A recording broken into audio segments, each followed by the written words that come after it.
your screen to, thank you. You can click the raise your hand button in order to be added to the queue. And use the reactions at the bottom to clap or give a thumbs up if something particularly resonates with you. And please make sure that all questions are relevant to course content and beneficial to the group. That is a nice way of saying, please don't monopolize the microphone, the virtual microphone, by asking questions that really are only specific to you and wouldn't be helpful to anyone else. So just try to, unless time permits, then that's different. But generally speaking, we definitely require questions to be relevant to course content. So at the bottom of your screen, you'll see a participants button with the raise hand little icon thing next to it. Feel free to click that to raise your hand if you'd like. Different versions of Zoom have it in different places. So if you can't find it, you can always type in the chat raised hand or I'm raising my hand or something like that. And we'll try to get you there. Upcoming NPU University classes, I think I'm supposed to do that at the end, but again, Samantha's not here, so be patient with me. We've got 2 upcoming NPU University classes in June, and I know the last one is to follow us on social media, so I'll definitely do that at the end. NPU University was founded in 2019 as an educational tool to help arm and empower the residents and stakeholders of the city of Atlanta so that they could participate in the civic process armed with knowledge of how it all works. Thus far, we've had over 6,000 participants in our classes, which we're really proud of. We've produced, I think, about 30-something classes at this point and are really happy to be able to offer these classes to you. I am very, very excited. I'm not going to delay any further. I'm not even going to go through my list of usual talking points at the beginning of these classes. I'm just really excited to have with us a professional registered parliamentarian, Mr. Dennis Conway. He is the parliamentarian to, among other things, he's a parliamentarian to the Atlanta City Council, and without a doubt, the most knowledgeable parliamentarian I've ever known.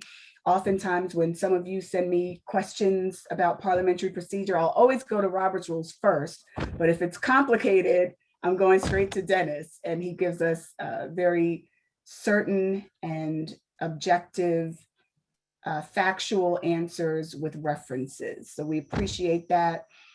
Yeah, without further ado, the floor is yours, Mr. Conway. Leah, thank you so much, and I appreciate the kind words. I'm always glad to help. And let me say it's an honor to be able to provide this study with you tonight. And I don't know how the format is laid out. I know Ms. LaRue, she gave some guidelines. I suppose at any time during this discussion, if you have questions, go ahead and pose those questions, because unless you can write it down and at certain points in the presentation, I'll pause and I'll ask for questions. But if you just feel like you got to get something before we move on, I guess that's okay. If I think we're going to address it later, I might share that and say, well, if you wait just a little bit, we'll get there. I hope you don't mind if I do that. So what I'm doing is this presentation has to do with parliamentary procedure from a chairperson's perspective or leadership's perspective. We'll talk primarily about the chairperson's work, and we'll go from there and talk about some other things, maybe even some procedure. It just depends on how much you have, how many questions you might have, and how much you want to discuss. And so the things that I'm bringing up, the things that I'm talking about, are drawn from Robert's Rules of Order. It's the most popular, the most widely used parliamentary procedure handbook that is on the planet for that matter. As a matter of fact, there's one state, I believe, that requires nonprofits to use it. I believe that's right. It's very thorough. It's very well done. It's been around for for ages. And but I don't know how much you know, and I don't know where to start other than the basics. And as we walk through, things will begin to get a little more complex, a little more complicated. And before I continue, let me just point out that last August, Robert's Rules of Order was revised. It takes place every 10 years. And so the most recent edition of Robert's Rules of Order is the 12th edition. And I have a copy sitting here in front of me. And along with that is the third edition.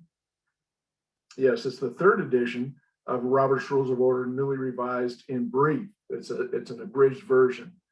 If you're in leadership, or if you just want to be an efficient, sound participant in the meetings where procedure is needed, this is an easy to read handbook for parliamentary procedure. It's an abridged version. The full version has like 632 pages, and that's not including the charts and other comments that it makes. And so that's a pretty big book. It's a lot to learn, but Robert's Rules of Order in brief is a wonderful handbook for those who need the basics and don't need to go any further. So I'm gonna read a paragraph, and this is drawn from Robert's Rules of Order, and it's this is on page 1. What we're talking about tonight is we're talking about a group of people who are trying to make a decision as a group. A group is trying to come together and as a group make proposals, discuss it, and decide on whether or not to exercise what that proposal provided. So here's the quote. This is out of Robert's Rules of Order. It's on page 1. Deliberative assembly. It's a group of people having or assuming freedom to act in concert, meeting to determine in full and free discussion courses of action to be taken in the name of the entire group. That's the quote. That's a lot. I'll read it one more time. We're going to take bits and pieces of it and just talk about each piece briefly, but I'll read the quote again. It is a group of people having or assuming freedom to act in concert, meeting to determine in full and free discussion courses of action to be taken in the name of the entire group. And that's the quote. So it's a group of people who act in concert. In a deliberative assembly, everyone is equal. It doesn't matter whether you have 10 people. It doesn't matter whether you have 20 people, 100 people. I have served as the parliamentarian for a group of 1,400 people. All of them as a deliberative assembly, and they were all equal in authority. And so it doesn't matter the size. It is a fact that must be maintained and recognized that a deliberative body is, and that's what an NPU is fundamentally. It's a deliberative body where you come together and you are a group of people acting in concert. Because of that, you have to have some sort of guidelines.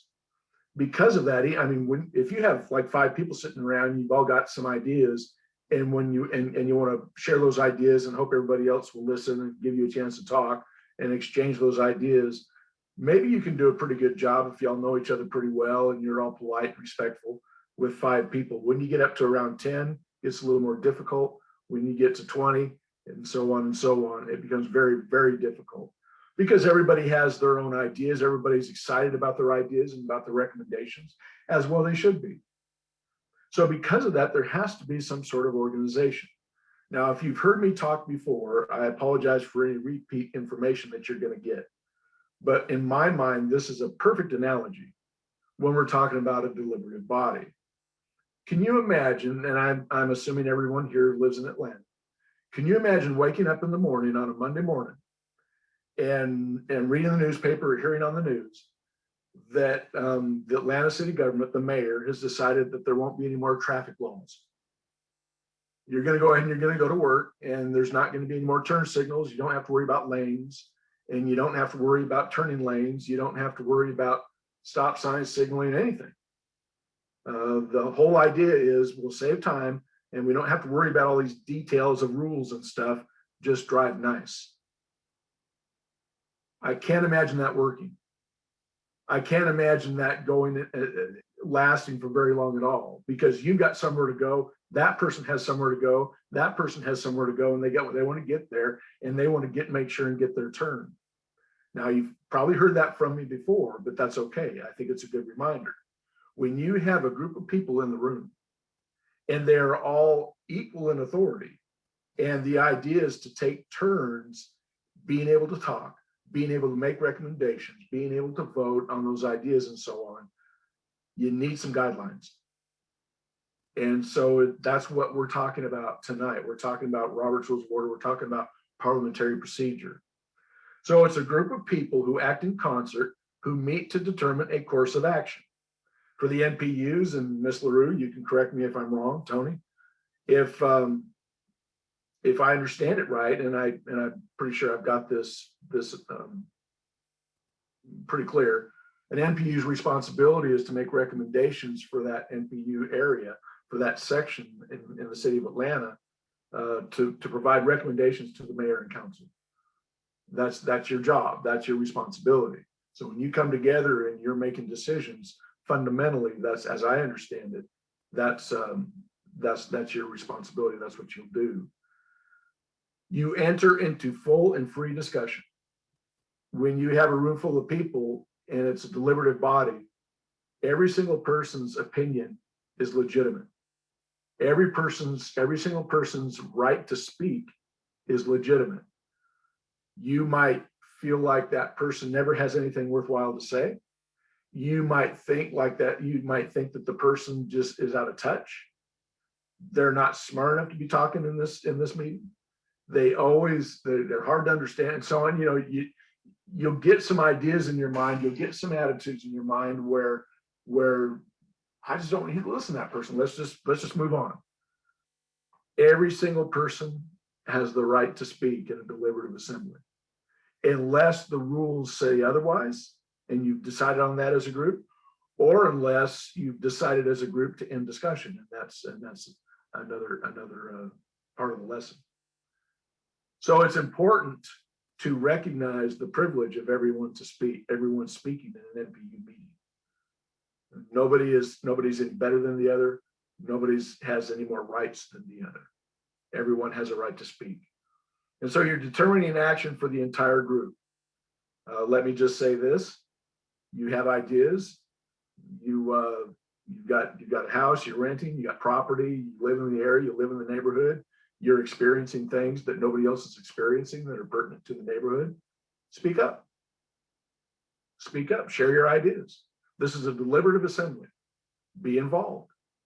And you've heard it said before, you know, on TV, you'd be watching a show, and there, especially in election year, the commercial, come on, get out there and vote. And I appreciate that. I recognize that. Be involved in your NPU, at least in the meeting, at least say your piece. If you have an opinion, say your piece. And the chairperson and others should certainly allow that. When you disagree with somebody, not if, when you disagree with somebody, be respectful. Everybody's ideas are valid, even if you think they're crazy. Be respectful. And if you will be respectful, even though you strongly disagree with the idea, and you just want to jump out of your seat and scream, hold on a minute. If you'll show due respect to everyone that's around, then you'll have a whole lot more information, and you'll have a whole lot better,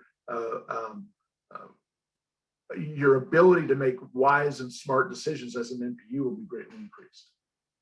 Let everybody speak, be kind, be respectful, and do your part too. Go ahead and speak up. So that's what we're talking about when we're talking about a deliberative body. We're talking about a group of people who are equal in authority, who all have the right to share ideas, to make recommendations, to discuss those recommendations, and to vote. Every single person who's a member of the NPU has every bit of that. So let's talk about leadership a little bit and what I'm going to do. Now, I don't know, Leah, did the students get copies of the worksheets? No, we usually email out materials after the class. Okay. But if you think it'll be helpful, I can send it to them right now. Well, that's up to you and up to the class. I'm walking through the handout as I'm talking. And so maybe that would be, but they would have to stop and print it and everything unless they bring it up on their screen. I can pull it up on the screen if you think that'll be helpful. That might. Yes, okay, I'll do that. Okay. I'm not going to go over what I've done is I've pulled from Robert's Rules of Order on concepts and ideas that deal with leadership. And the first thing we're going to talk about is the duties of the chairman and the chairperson. Presiding officer, Mr. President, Madam President, et cetera, are different names that are used. They all mean the same thing. It just depends on the organization and who's holding the office. And so I'm going to look at number 3. First of all, again, you can go over these yourself. It's under leadership, number 3. You can go over these yourself. And if you see anything here where you had, I'm not going to address it, and you have questions with these things, please feel free to speak up. So number 3, it is the chair's responsibility to recognize members who are entitled to the floor. When we're talking about somebody being entitled to the floor, if somebody is speaking and somebody else raises their hand in the middle of somebody else's speech, in most cases, that second person isn't entitled to the floor. If somebody makes a motion and then it's been seconded and it's a debatable motion, let's say it's a main motion. Somebody makes a motion and it's been seconded and somebody raises their hand, and if they're the first one to raise their hand, that person is entitled to the floor. It's the chairperson's responsibility to recognize the member who is entitled to the floor. It is not legitimate to just stand up and start talking. It is not legitimate to just sit in your chair and start talking. The chairperson must be in control, not because they're big and powerful, not because they're better, but you've elected them, you've chosen them to serve in that capacity to implement the guidelines of procedure, to make sure things are done decently and in order, to make sure that things are organized. And so grant the responsibility, grant that authority to the chairperson to go ahead and guide discussion. Mr. So-and-so, you have the floor, go ahead and speak. Mr. So-and-so is done, and then over here, there's a hand raised. Miss So-and-so, go ahead and speak. But let the chair make that call. So it's the chair's responsibility. And let me point this out as well. And I don't know how if things have changed since I attended NPUs myself. I think it was a little over a year ago, I began speaking to Miss LaRue and Miss Terry about doing this work, about teaching some courses, about parliamentary procedure. And I requested to have the ability to go ahead and attend some NPU meetings. And one of the things that I spotted, one of the things that I saw, and I made note of this, is that the chairperson would get things going, and then the chairperson would back up and sit down, and I'm not trying to be critical, but there would be other people that would basically take over the meeting. The safest, best approach that the procedure provides, that I would recommend, is that the chairperson is always in control of discussions, not acting as a ruler, but as a moderator. There is a difference, and we'll talk a little bit more about that in just a moment. But whenever there's discussion, if there's a committee that's giving a report, and the committee chair is giving a report, and people have questions for that committee chairperson or who's ever reporting for the committee, the chairperson of the NPU should be the one that's calling on people that may want to ask questions. The chairperson should be in control of those discussions at all times. That's important because if the meeting recognizes, the membership in the meeting recognizes that chairperson is in control, and they're moderating and they're monitoring everything that's going on, it helps put the room at ease, because there is somebody that's watching. And if somebody speaks up and says, wait a minute, I got a question, that chairperson can respectfully and gently say, if you wait just a minute, we'll get your question, so-and-so is speaking. And that gives everybody a sense of security and calm that things are going to be done properly. So it is important that the chairperson always be in control, either, you know, again, if there's question and answers with the committee chair, let the chairperson in the room of the MPU, let that person guide the discussions, etc. Now, I'm going to pause just for a minute. I'm not a real good tech guy, but I'm looking at the chat, and Ms. LaRue, I don't know, is that 10 questions that have been posed at this point?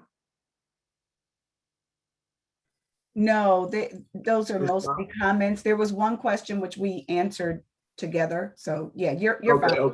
okay, all right. I didn't want to just run by a bunch of people if a bunch of questions.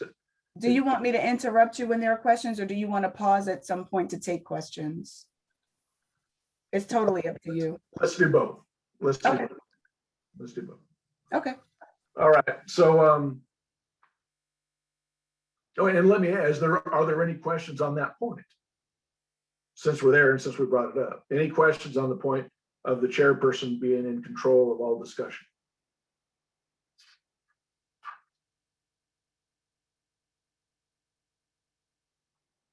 All right, we'll move on to number 6 on the worksheet. The chairperson is to enforce the rules relating to debate and those relating to order and decorum within the assembly. The chair has been delegated this authority.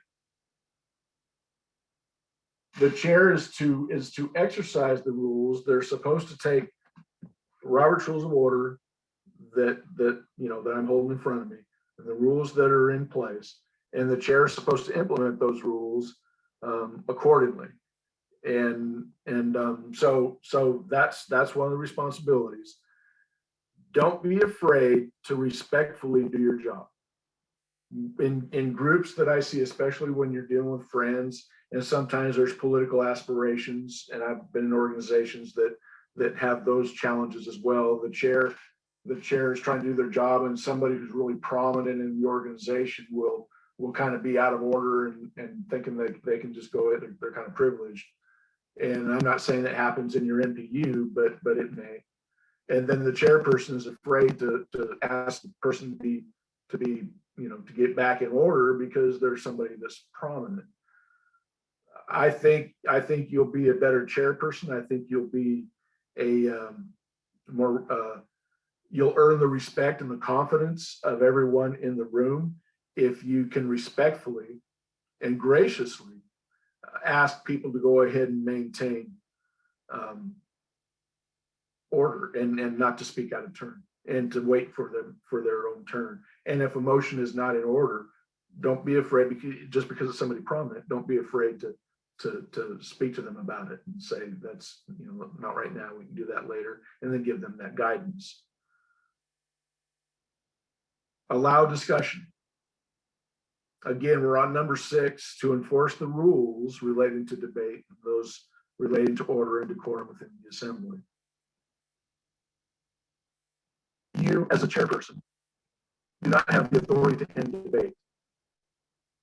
You, as the chairperson, do not have the authority to decide that somebody has spoken too long, or that you don't want to hear that person, or that the people don't want to hear that person. The chairperson doesn't have that authority.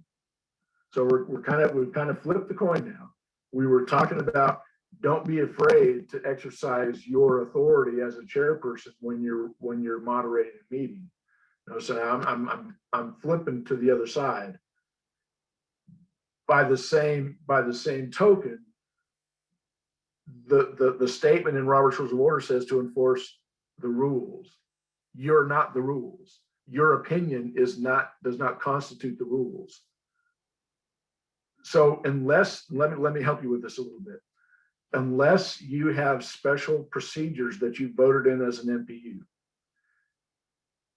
and unless your governing documents state otherwise, each person has the authority and the right to speak twice on each debatable motion that's immediately pending for 10 minutes each speech. Let me repeat that. for every person that wants to speak on a motion that's debatable, unless there's special rules in place for your organization that you voted in as an organization. Unless there's special rules in place, each person can speak twice for 10 minutes each speech on any debatable motion. The chairperson does not have the authority to say, if you got on 2 minutes and you've said all you need to say, so we're cutting you off. Whether you're in person or whether you're online, the chairperson does not have that authority. Every single person in the deliberative assembly has the authority and has the right to speak. So that's important, because and let me add this as well. Let's suppose you have spoken on a particular subject, on a particular motion that's been brought up, and then other people have decided they want to speak too. Well, you come up with something else. There's something else you want to say. You can't speak the second time until everybody else has had a chance to speak their first time. Once everybody else has had a chance to speak, then you can speak your second time. But keep in mind, once you've spoken twice, and let's say you've spoken 1 minute in one case and 2 minutes in another case, and you're thinking to yourself, well, that's 9, 8, I got 17 minutes left. Well, you really don't. You used up your chance to speak, and so it doesn't accumulate. The time that you didn't use doesn't accumulate. That's an important thing to remember. And I will say this: that is the default rule for speeches. I don't know how many people you have in your NPU individually. Let's suppose there's 50 people that showed up on a night, and each person decides they want to speak for 10 minutes twice on each motion. That would take some time. So I understand the temptation for a chairperson to say, we don't have time to deal with this. I understand the temptation for a chairperson to say, could you speed it up because we're running out of time? I understand that temptation, but let me stress, that's not the solution. Because what happens when the chairperson starts making those decisions, you just left the rules that are in place and you yourself have become the rule. And that is not proper, because it's a group of equal persons with equal authority. You as a chairperson, you're not running the show. You're leading the order of discussion. There's a big difference. So what I would recommend, if you find that people are talking too long, pass a special rule. There's guidelines in Robert's Rules of Order. If you need my help, I'll help you with it. It's 2/3 vote. You need to give notice, 2/3 vote for a special standing rule for all your meetings. And what you can decide is, for example, you can decide that each speech can only be 2 minutes. And you may on any given motion, because 2 minutes is really quite a while. And then if you want to speak later, or speak longer, then there's a motion to provide for that, even though you have that special rule.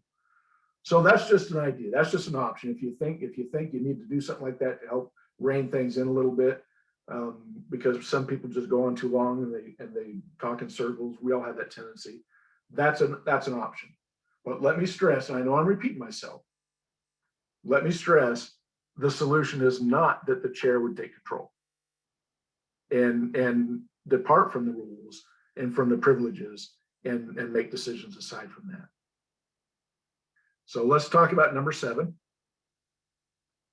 Number 7 on the worksheet says this: the chair's responsibility is to expedite business in every way compatible with the rights of members. So again, we keep going back and forth, the chair's responsibility and then the chair's parameters, the chairperson's parameters, what they can and can't do. So it is your job to try to make sure that things move along. If you stand there and you want to make comments and stuff, and you want to talk about what the neighbor kid did the other day and things like that, then that'll be hard on everybody because they want to get the meeting going. Maybe a little bit of that at the beginning. Maybe that's appropriate, just to kind of ease into things. But the point is that is that if you do see somebody who's off point, bring them back around, or else, you know, if they've run their time, don't be afraid to go ahead and say your time is up. And so we're going to go on to the next speaker. So, but again, you are to expedite business in every way that's compatible with the rights of members. Stick to the rules, and move on accordingly. Number 8. I'm sorry, Dennis. Yes. I tried to unmute before you went on. There's a question in the chat that's relevant to the point you just made. In a large organization of 400 to 500 people versus a small organization, do you have any canned recommendations on special rules for how long or how many times people can speak? There is one organization that I'm familiar with that will only allow one speech per person. And I think and it's a large organization, they're up in the hundreds. And they will allow 1 minute. But they've passed that. They've decided on that as an organization. The chair didn't just decide on their own. And so there's also another alternative, and I neglected to bring this up. In any case, let's suppose you've got 400 people in a meeting. And by the way, I'm the parliamentarian for an organization whose board of directors is 350 people. The board of directors. And so there's plenty of discussion that takes place in these meetings. But what will happen inevitably is somebody will move the previous question. What you typically hear, that's the technical term. What you typically hear is somebody will say, I call the question. And so if debate has been moving on and taking a long time in some people's mind, then some people will, those who know they can do it and those who are concerned about the time, they will stand, and this is the proper way to do it. Some people just holler out from the floor, and that's not legitimate. What they will do is they'll stand or raise their hand, be recognized, and then they'll say, Mr. Chairperson or Madam Chairperson, I move to call the question. And then that's seconded. It's not debatable, it's not amendable, it requires 2/3 vote. And if that motion passes, that ends debate. There can be no more discussion on that particular motion that's pending. And the next move, if that motion passes, is to vote on the question. So those are some solutions. But again, I'll go back to it and just make the statement. Larger organizations, especially conventions, they will put standing rules in place that limit debate. One speech, 1 or 2 minutes. That's just an example. It depends on the organization, how they want to work it. I hope that answered the question. So I think it did. I'll wait for the asker to confirm, but in the meantime, there are 2 other questions that have come in. Okay. Should the special rule, I'm sorry, I messed myself up. Should the special rule be added to bylaws? And are there any considerations for weighing implementation into the bylaws? It's recommended, when you decide on a special rule, if the organization decides on, let's say, each speech can only be 2 minutes long, as opposed to the default 10 minutes. If an organization makes such a rule, it can be placed in the bylaws. There's nothing that restricts that. It's recommended rather that you put it in another booklet, in another piece of literature, another piece of information, another document, if you will. That way, there's no confusion, because in the bylaws, in most cases where the bylaws are concerned, you can't suspend a rule. The rule we're talking about here, you can suspend it by way of a vote. If you make a rule, a special rule of order, that each speech can only be 1 minute, well, you can change that in the meeting because it's procedural. So you can suspend it. So if the risk is if you put it in the bylaws, you'll start blurring those lines. For example, if the bylaws say that only the chairperson can select committees and committee members, you can't suspend that rule. In order to change that, you must change your bylaws. So no matter how many people, I mean, you could have 100% and 500 people in the room, 100% of the people say, let's go ahead and suspend that right now. You can't do that because the bylaws don't allow that. The bylaws are a legal document. So But procedural rules you can suspend. My recommendation is to keep them out of the bylaws. It keeps that line sharper between those things you can't suspend that are in the bylaws and those things you can. So, and Leah, I think there was another part of that question, and because of my long-winded answer, I can't remember what that other part was. Oh, the other part of that question was, hold on. It's always challenging here to scroll. Oh, just any considerations for weighing implementation into the bylaws. Maybe I answered that. I think, yeah, I think you did. Okay, so the next and last question is the next and last question on that topic. Are special rule votes open to all in attendance or just those with voting privileges? And I think that may have been related to the speeches, the number of speeches and the length of time.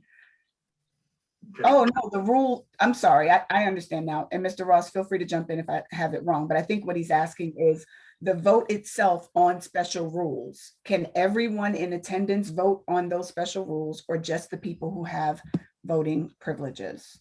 Okay. Exactly. Thank you. Okay. Yes. Okay, good. Now I'm gonna give you an answer with an asterisk, and Ms. LaRue can help out with this. I have copies of all the bylaws. I only refer to the copies of the various NPUs. Ms. LaRue was kind enough to send me copies so that when you send me questions that comes through her office, by the way, when you send me questions, I can refer to your bylaws to make sure I answer them properly for your specific situation. And so to answer the question, then only people who are members of the NPU, even though the whole community may be invited, and I don't know what constitutes a member in any given NPU, I think they're different.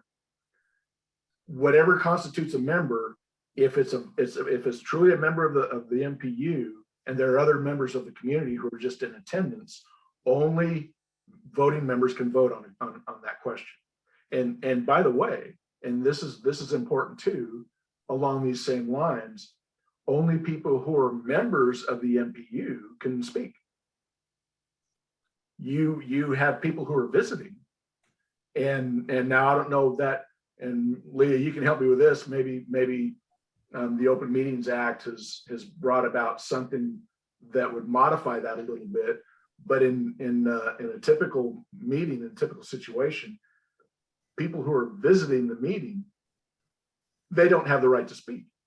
They don't have the right to make motions, et cetera, unless the organization grants that right.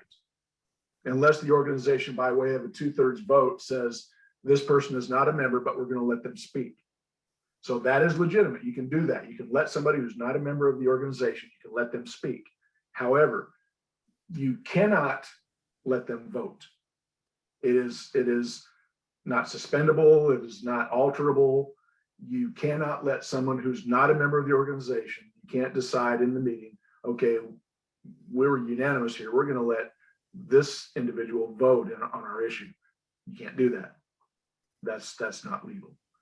So only members can vote on any given rule, on any given decision. I just want to clarify, because I know people's wheels are probably turning, that applies, that only members can speak. That applies to discussions on voting items. Because at the beginning of every NPU meeting, or end, depending on the agenda, there are presentations and reports from departments and from various other people that are allowed by the chairperson when they're creating the agenda. So the rule about only members can speak applies to discussion on business items, correct? Okay, sure, good point. Or during public comment, because some do have public comment. And yes, and I would expect that, being the NPU holding to the open meetings rules. In any organization, they may have a speaker who's not a member. That speaker is going to get to the podium and speak. I guess I was viewing that as a given, but it's still an important point to make, Lee, and I appreciate that. But And then there's public comments, just like in Atlanta City Council. There's folks who will come to the podium. When we're in person, they'll come to the podium and they'll speak and so on. But Leah makes a good point. They don't have the authority to speak when it comes time to a decision-making item, unless the organization grants that privilege by way of a vote. Okay, so one last question and then we can move on. Mr. Ross has his hand raised. Mr. Ross? Okay.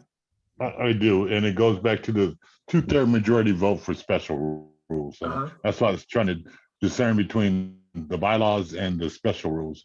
In NPUT, in order to alter the bylaws, you have to have a 2/3 majority vote in order for it to happen. And so you said the same thing is required for a special rule. Yes. And so my question was, is that 2/3 of everyone in attendance, making them qualified to vote if they live, work, or play in the district, or is that just 2/3 of the ones that are eligible to vote, which is set by attendance? As long as there's a quorum, whatever your NPU requires as a quorum, as long as there's a quorum, and it's just stated that you need 2/3 vote, because you need 2/3 vote of those present and voting to pass a special rule. And so that means people can abstain if they want to abstain. But of those people who voted, who are eligible to vote, as long as you have a quorum, 2/3 in the affirmative of that vote, that will pass a special rule. Thank you. Did that answer your question? It did, I believe so. Thank you. Okay, good. You're welcome. You're welcome. So I know I said that was the last question, but Ms. Hurst just raised a really good question Okay. that I think others may appreciate as well. What happens when you have items that bleed over in several NPUs and the presidents want to speak? Do we have to have a vote for them to speak?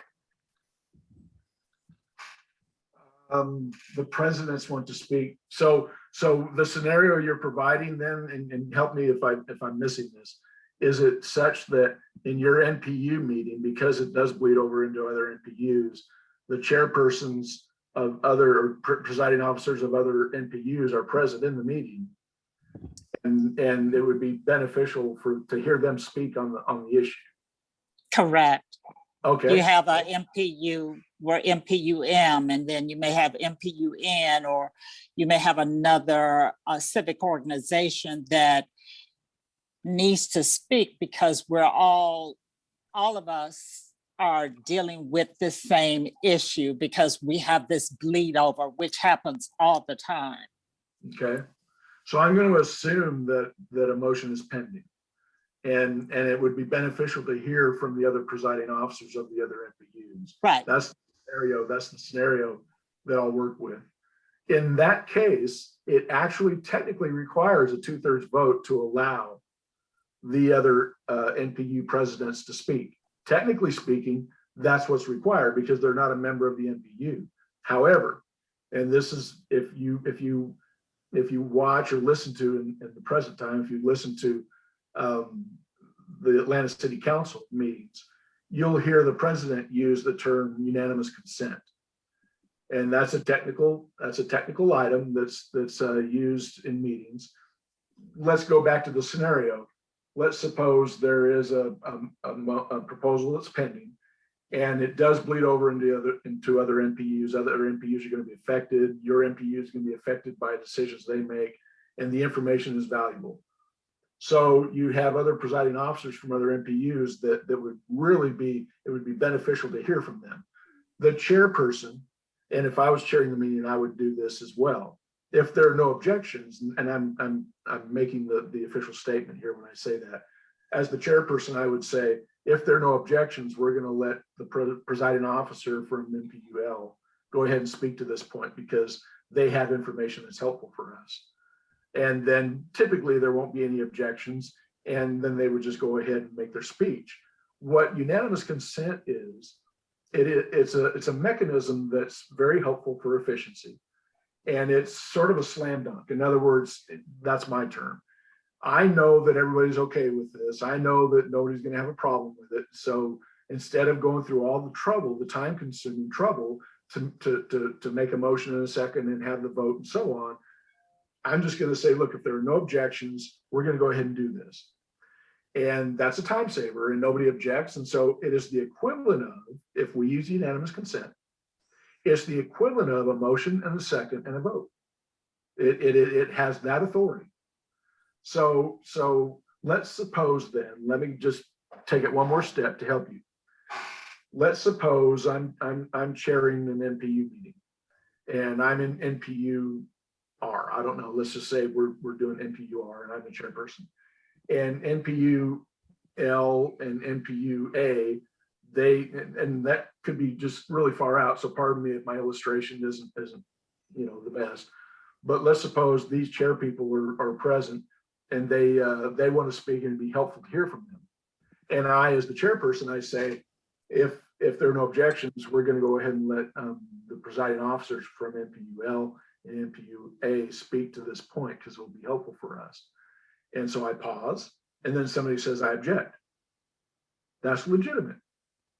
That there's nothing wrong with that. As a matter of fact, if you hear your presiding officer say, look, if there are no objections, we're going to go ahead and move on. If you don't think it's a good idea, or if you think it's a good idea to vote on it, then say, be respectful, be kind, say, Madam Chair or Mr. Chairperson, I object. Can we vote on that? And that's what would take place. If I was chairing the meeting, I would say there are no objections. And then somebody would say, pardon me, but I do object.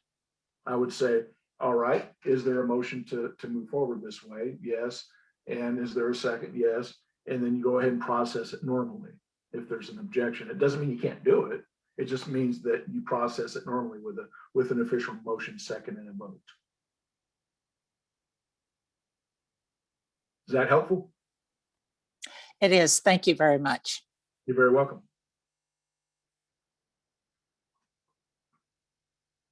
So number 7, again, we're going to expedite business in every way compatible with rights of members. Use procedural rules. If you'll use the procedural rules, things will be a lot more efficient. They don't seem like they would be, but they will be. They'll be a whole lot more efficient. And I think I've made this point already, but let me repeat it. The chair doesn't have the authority to end debate, to stop somebody from speaking, to cut them off, or to say, we're not going to talk about this anymore. The chair simply just does not have that authority. That was number 7, wasn't it? All right. Number 8, to decide all questions of order subject to appeal, unless when in doubt, the presiding officer prefers initially to submit such a question to the assembly for a decision. So I asked this question I ask it regularly. This is another one of those things that if you've been to any of my seminars, I sound like a broken record here, and I don't apologize for it because this is so important. And you don't have to answer. I don't know that you can anyway. I think you're all muted. But I'll ask the question, who has the final authority in an NPU meeting? You have a chairperson, you've got a parliamentarian. Let's suppose I'm present as the professional parliamentarian for the Atlanta City Council. Let's suppose I'm in your meeting. You have an attorney, you have a police officer, you have a vice president, and all these individuals. Again, the chairperson's there.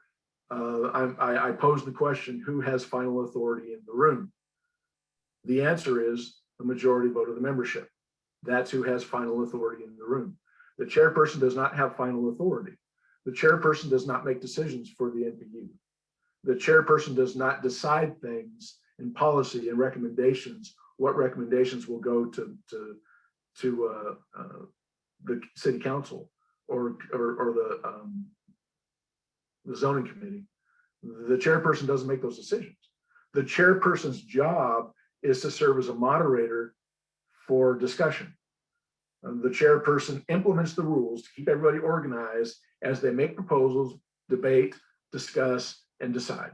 That's the chairperson's job.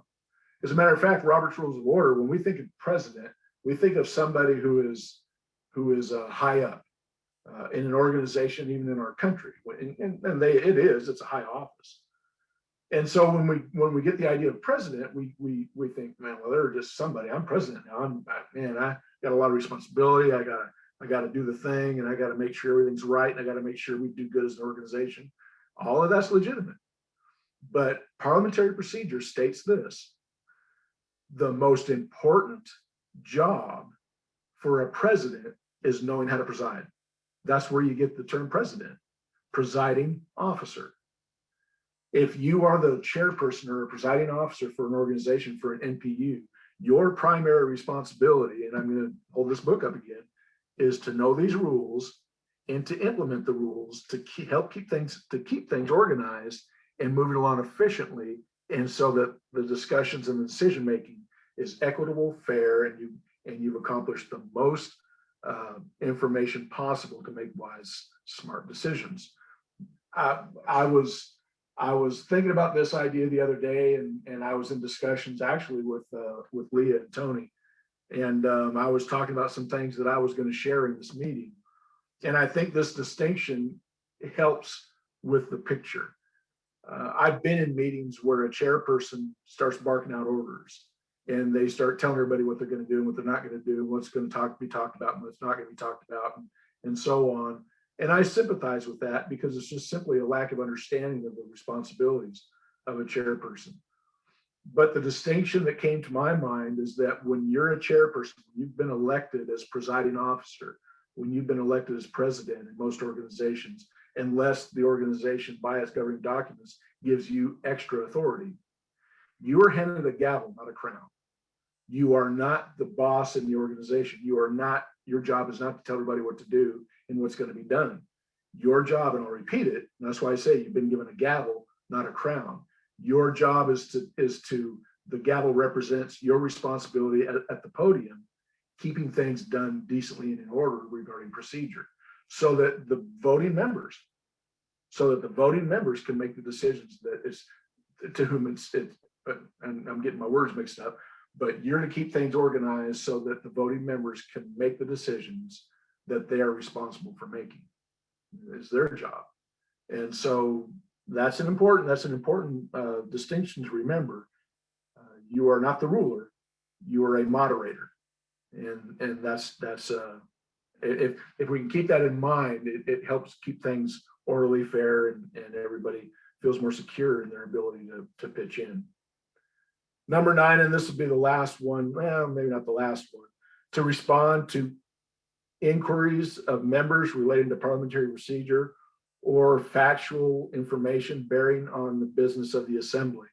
So when you have somebody speaking, what you're going to do, what you're going to get oftentimes as chairperson, is you're going to have somebody say, I've got a question. And they'll turn to that, they'll stand up and they'll turn to the person that's speaking and they'll ask a question. I can't stress it strong enough. Don't let that happen. No conversation should be taking place across the hall, because what happens when you have, and now I'm gonna put us in a situation where we're meeting in person. I think that's coming up soon, and we'll be back in person. We're working our way toward that. And so when you're in a meeting and you're everybody's in person and you've got a lot of people in the room, somebody stands up and they're talking, and then another person across the room stands up and says, excuse me, I've got a question. And they turn, they look to the other individual and say something like, well, what's going to happen when that doesn't work? What's going to happen when they start asking that person questions? That first person that was speaking, they turn to that other person and they start trying to answer, and then they're cutting each other off because they don't agree oftentimes. And now you are as chairperson, you're in danger of losing the meeting, because now other people are going to chime in as well. So when you are chairing a meeting and there are questions being posed, I can't stress it enough. Make sure, and it seems funny, it seems a bit nitpicky. Make sure the questions come to the chair, and then the answers come to the chair. Everything is done through the chair. Any questions, any answers, any discussion, any debate. As a matter of fact, and this goes along the same lines, when somebody is standing up and they are speaking in debate, the temptation oftentimes is, especially if they're standing up front, is to turn around and start speaking to the membership in the room. That's a mistake. Don't allow that. And I'm not just giving you my opinion. This is procedural. Everything should be done through the chair. The reason is because if I turn around and start talking in the room, now everything starts to become personal. And now that person is talking to me, and I may disagree, and I want to stand up and I want to look at that person and talk about how I disagree with them. And so if I'm speaking to the chair and I say, the member that just spoke, he was advocating the idea of rezoning that particular area to be industrial. I disagree, and let me tell you why. And I'm not talking to the individual that just spoke. I don't even look at that individual. I'm looking at the chairperson. As a chairperson, someone chairing the meeting, insist on that. Because if you start allowing people to talk to each other directly, you will quickly lose control of the meeting, especially if it's a highly debated issue. Excuse me. So I've been in some difficult meetings where there's a lot of tension, there's a lot of emotion, there's a lot of disagreement, the room is split, and you could you could peel the tent, you could cut the tension with a knife when you walked in. One of the things I insisted on, and I do anyway, whether or not it's a difficult meeting, I insist all comments come to me. I'm chairing because I'll get hired on, so to speak, to chair meetings at times. And so that's what I'll do. I'll just say, just so you know, if you have any questions, any comments, any debate, you're going to address the chair. You're not going to address the room.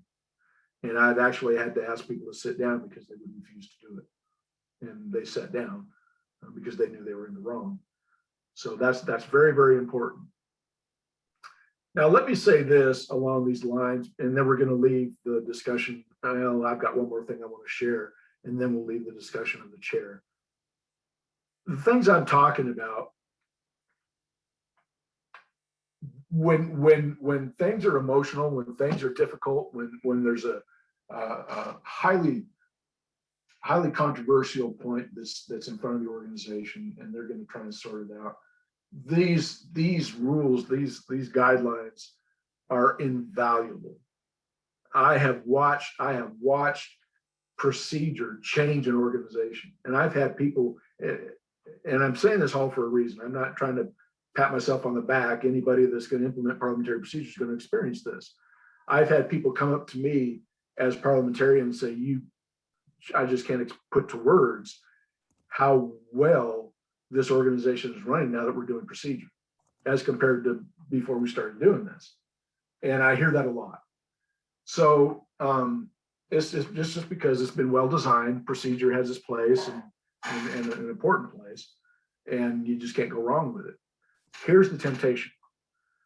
When things are smooth, when everybody's smiling and getting along, and nobody has any disagreements with each other, and maybe that's most of the time in your NPU, then you get relaxed.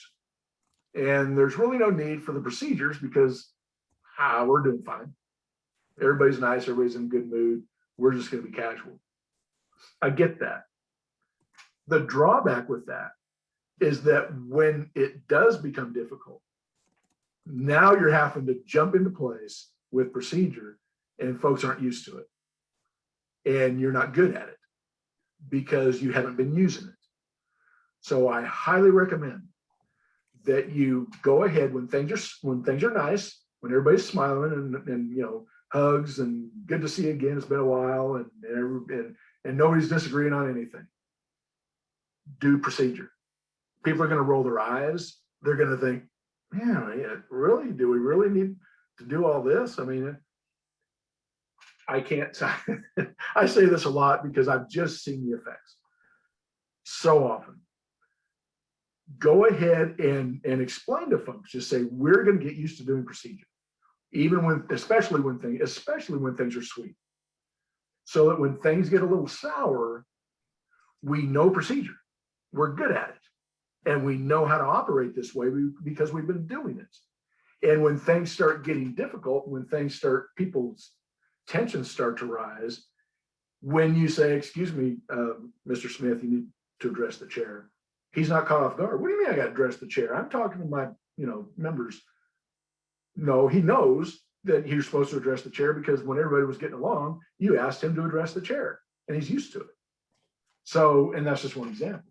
So I highly recommend that as a chairperson, as leadership, and even as members, you learn the basics of procedure and use them all the time. Even when things are sweet, use them all the time. And I know I'm repeating myself. I do that sometimes. Use procedure all the time so that when things get difficult, they won't be as difficult. They won't be nearly as difficult. So Dennis, before you move on, there was one question pertinent to where we are now. okay. In short, who has the final authority in the room? Did I not say? No, I did say. I'll say it again. You did. I just want you to give just the answer. Okay, it is the voting majority, and I'll go into some detail because I think that'll be helpful. I just kind of skated by it. My apologies. The final authority in the room is the majority vote of the membership. That's the final authority in the room. So let's suppose the chairperson makes a ruling, and on procedure or on anything, and the chairperson says this is what I've decided, and so this is what we're going to do. You feel stuck. You feel like, well, they're the chairperson. There's nothing we can do. Well, there is. There's a motion called to appeal the decision of the chair, and that requires a second. If you're in the middle of a debatable motion, the motion to appeal the decision of the chair is debatable, and those details are in Robert's Rules of Order. If it's not a debatable motion, then it's not debatable. But what that motion does is it says, I disagree with the chair. Let's suppose the chair made a ruling that I disagree with, and I think it's important enough that I'm gonna try to bring things back around according to the rules. And so I get the chair's attention, and I get recognized, and I say, pardon me, all due respect, I'm going to move to appeal the decision of the chair. Somebody seconds it, and then that's discussed. Let's say it's a debatable motion. It's discussed, and then a vote ensues. If the vote is more than a majority in the negative against the ruling of the chair is overruled. And the voting majority decides over and against the ruling of the chair what the proper decision is. So the chair can be overruled. Again, it is to appeal the decision of the chair is the motion. So the chair has a lot of authority, and the chair should have a lot of authority, because the chairperson is moderating discussion. Obey the chair as members. When the chair makes a decision, obey the decision, either that or else appeal the decision of the chair, one of the two. Don't shout out, don't say you can't do that. Call a point of order. Maybe the chair made a mistake and didn't realize it. Call a point of order and say, if I understand procedure right, the proper thing is such and such. Your chairperson may say, oh, thank you, Mr. Smith. I didn't catch that. And so let's adjust. Mr. Smith is right. Point well taken. We'll adjust now. But the final authority in the room is the majority vote of the membership, and that is realized most often by the appeal of the decision of the chair.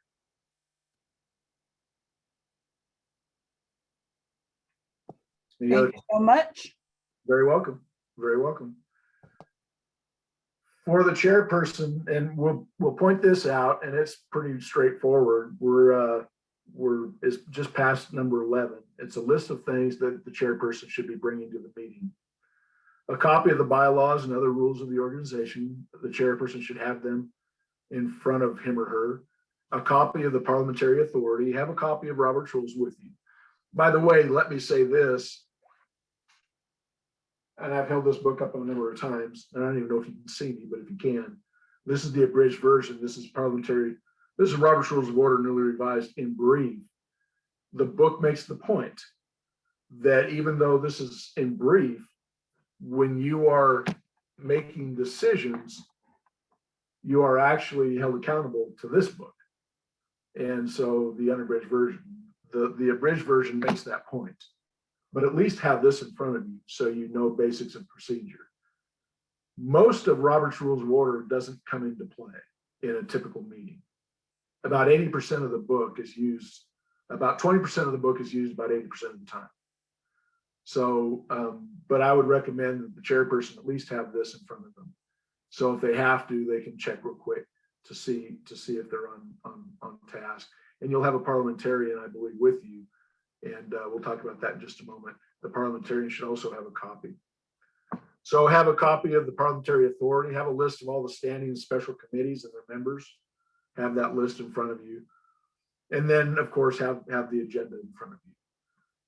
Now on the worksheet that I've sent, that's going to be sent your way, I did not, and you can make a note of this if this is going to be helpful for you.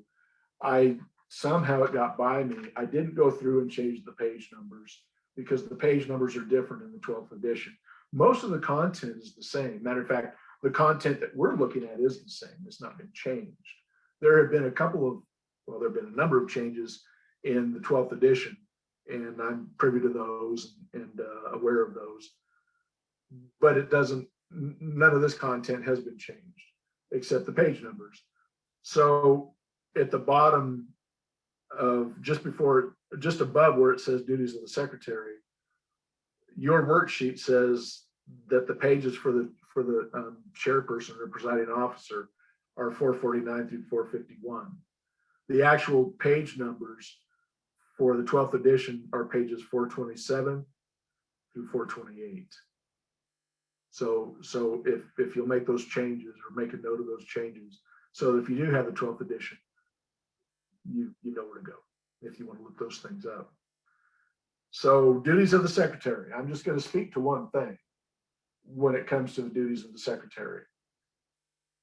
And it's number one. So the duties of the secretary are to keep a record of all the proceedings of the organization, and they're usually called the minutes. And I make this point as often as I can because it seems like such a formality. One of the first things that you'll do in a business meeting is you'll approve the minutes. It's the secretary's job, pardon me while I take a quick drink.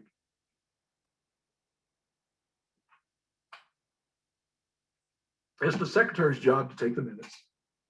It's an important job, and hats off to the person that can do that, because that's some pretty fast writing. That's a clear head, and be thankful for your secretary. The secretary, as the secretary takes the minutes, the secretary doesn't have the final say on how the minutes read. It's not her job. It's not his job. The secretary is writing down the things, and again, what a skill. The secretary is writing down the things that happened in the meeting, the decisions that were made, and so on. When you go to the next meeting, you'll approve the minutes, and you'll either have the minutes read to you, or else everybody will be sent a copy or handed a copy when they come in the door or at some time. And you have those minutes in front of you, and you can go over them individually. When you approve the minutes, that seems like such a formality, and at some level it is, but recognize this, that those minutes, once you approve those minutes, that is the official description of what you did in your previous meeting, not the secretary's words. If you approve what the secretary wrote, when you approve the minutes, that's what you write. That's what you're approving. You're approving what the secretary wrote down. And sometimes the secretary makes a mistake. That just happens. And so maybe you've heard it said, the chairperson will say, are there any corrections to the minutes? Somebody might say, well, actually, yeah, if I remember right, that motion was withdrawn. We never did vote it down. It was withdrawn. Oh, you're right. If there are no objections, we're going to go ahead and reflect that in the minutes. And there's usually no objections to corrections like that. And if there are, then you'll just handle it like an amendment to the minutes. But the main point is, when you approve the minutes, now they're official. And if you ever have to give an account for what you did in a meeting, you're going to be looking at the minutes. Who's ever you're going to be questioning you as an organization, if you ever have to give an answer, the first thing they're going to say is, we need a record of your minutes or your journal. And they'll take a look at those minutes and they'll say, this is what you did. And you're looking at those minutes after the fact saying, well, I don't remember that. Well, you approved them. So that's what the record reflects. So while it's a formality, and most places, most organizations have a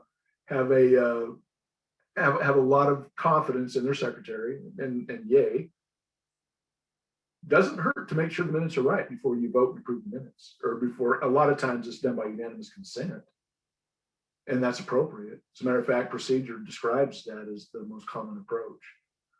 But don't take it lightly. When you approve the minutes, that's a pretty important thing. I've seen a lot of things come up. Are there any questions?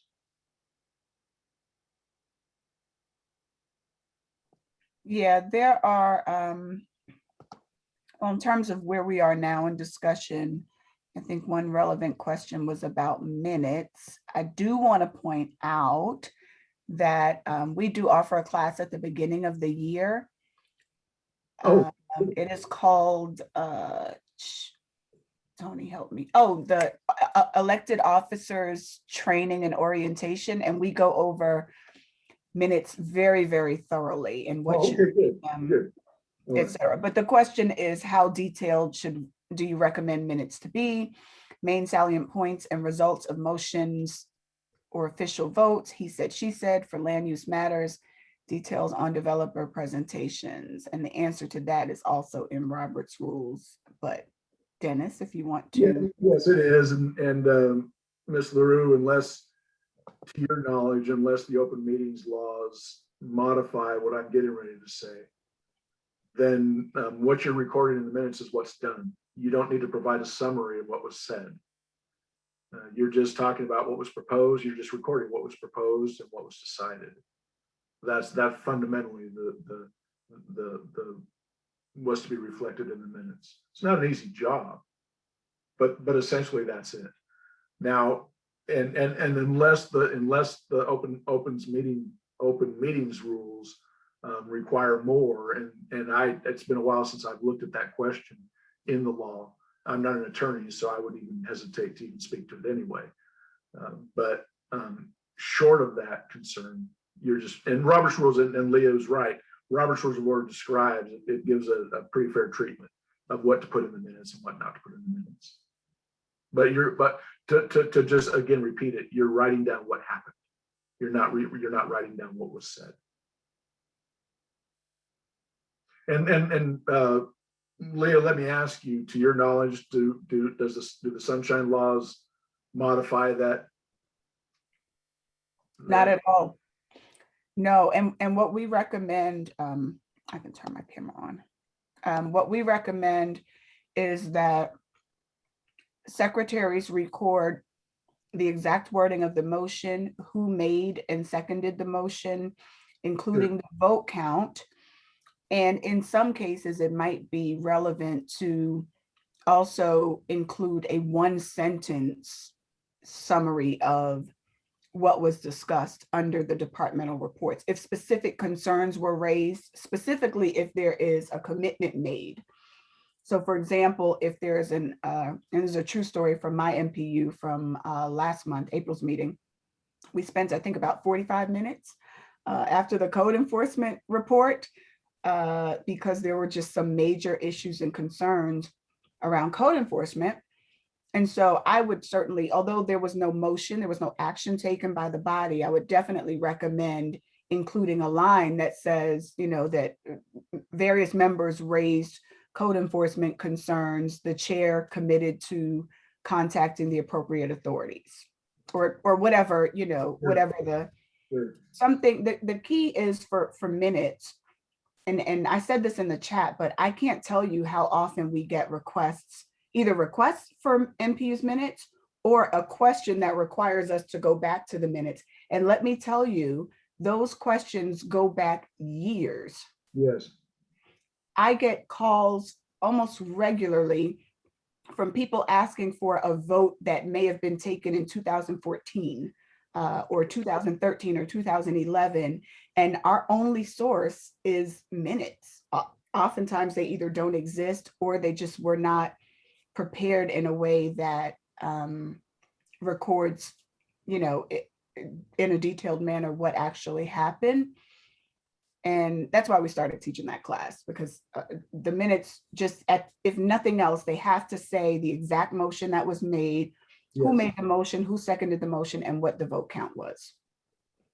And I would concur from a parliamentary standpoint on every bit of that. And I would add that when procedure describes that when a committee makes a report, you give a brief summary of committee and so on. On the other side of the coin, and Ms. LaRue, again, we're kind of discussing this openly, and this helps me. Maybe it helps you and others. But if too much is said, especially when an organization has to give an account for its decisions, if too much is said regarding the content, then there's too much in there, and it could work against you.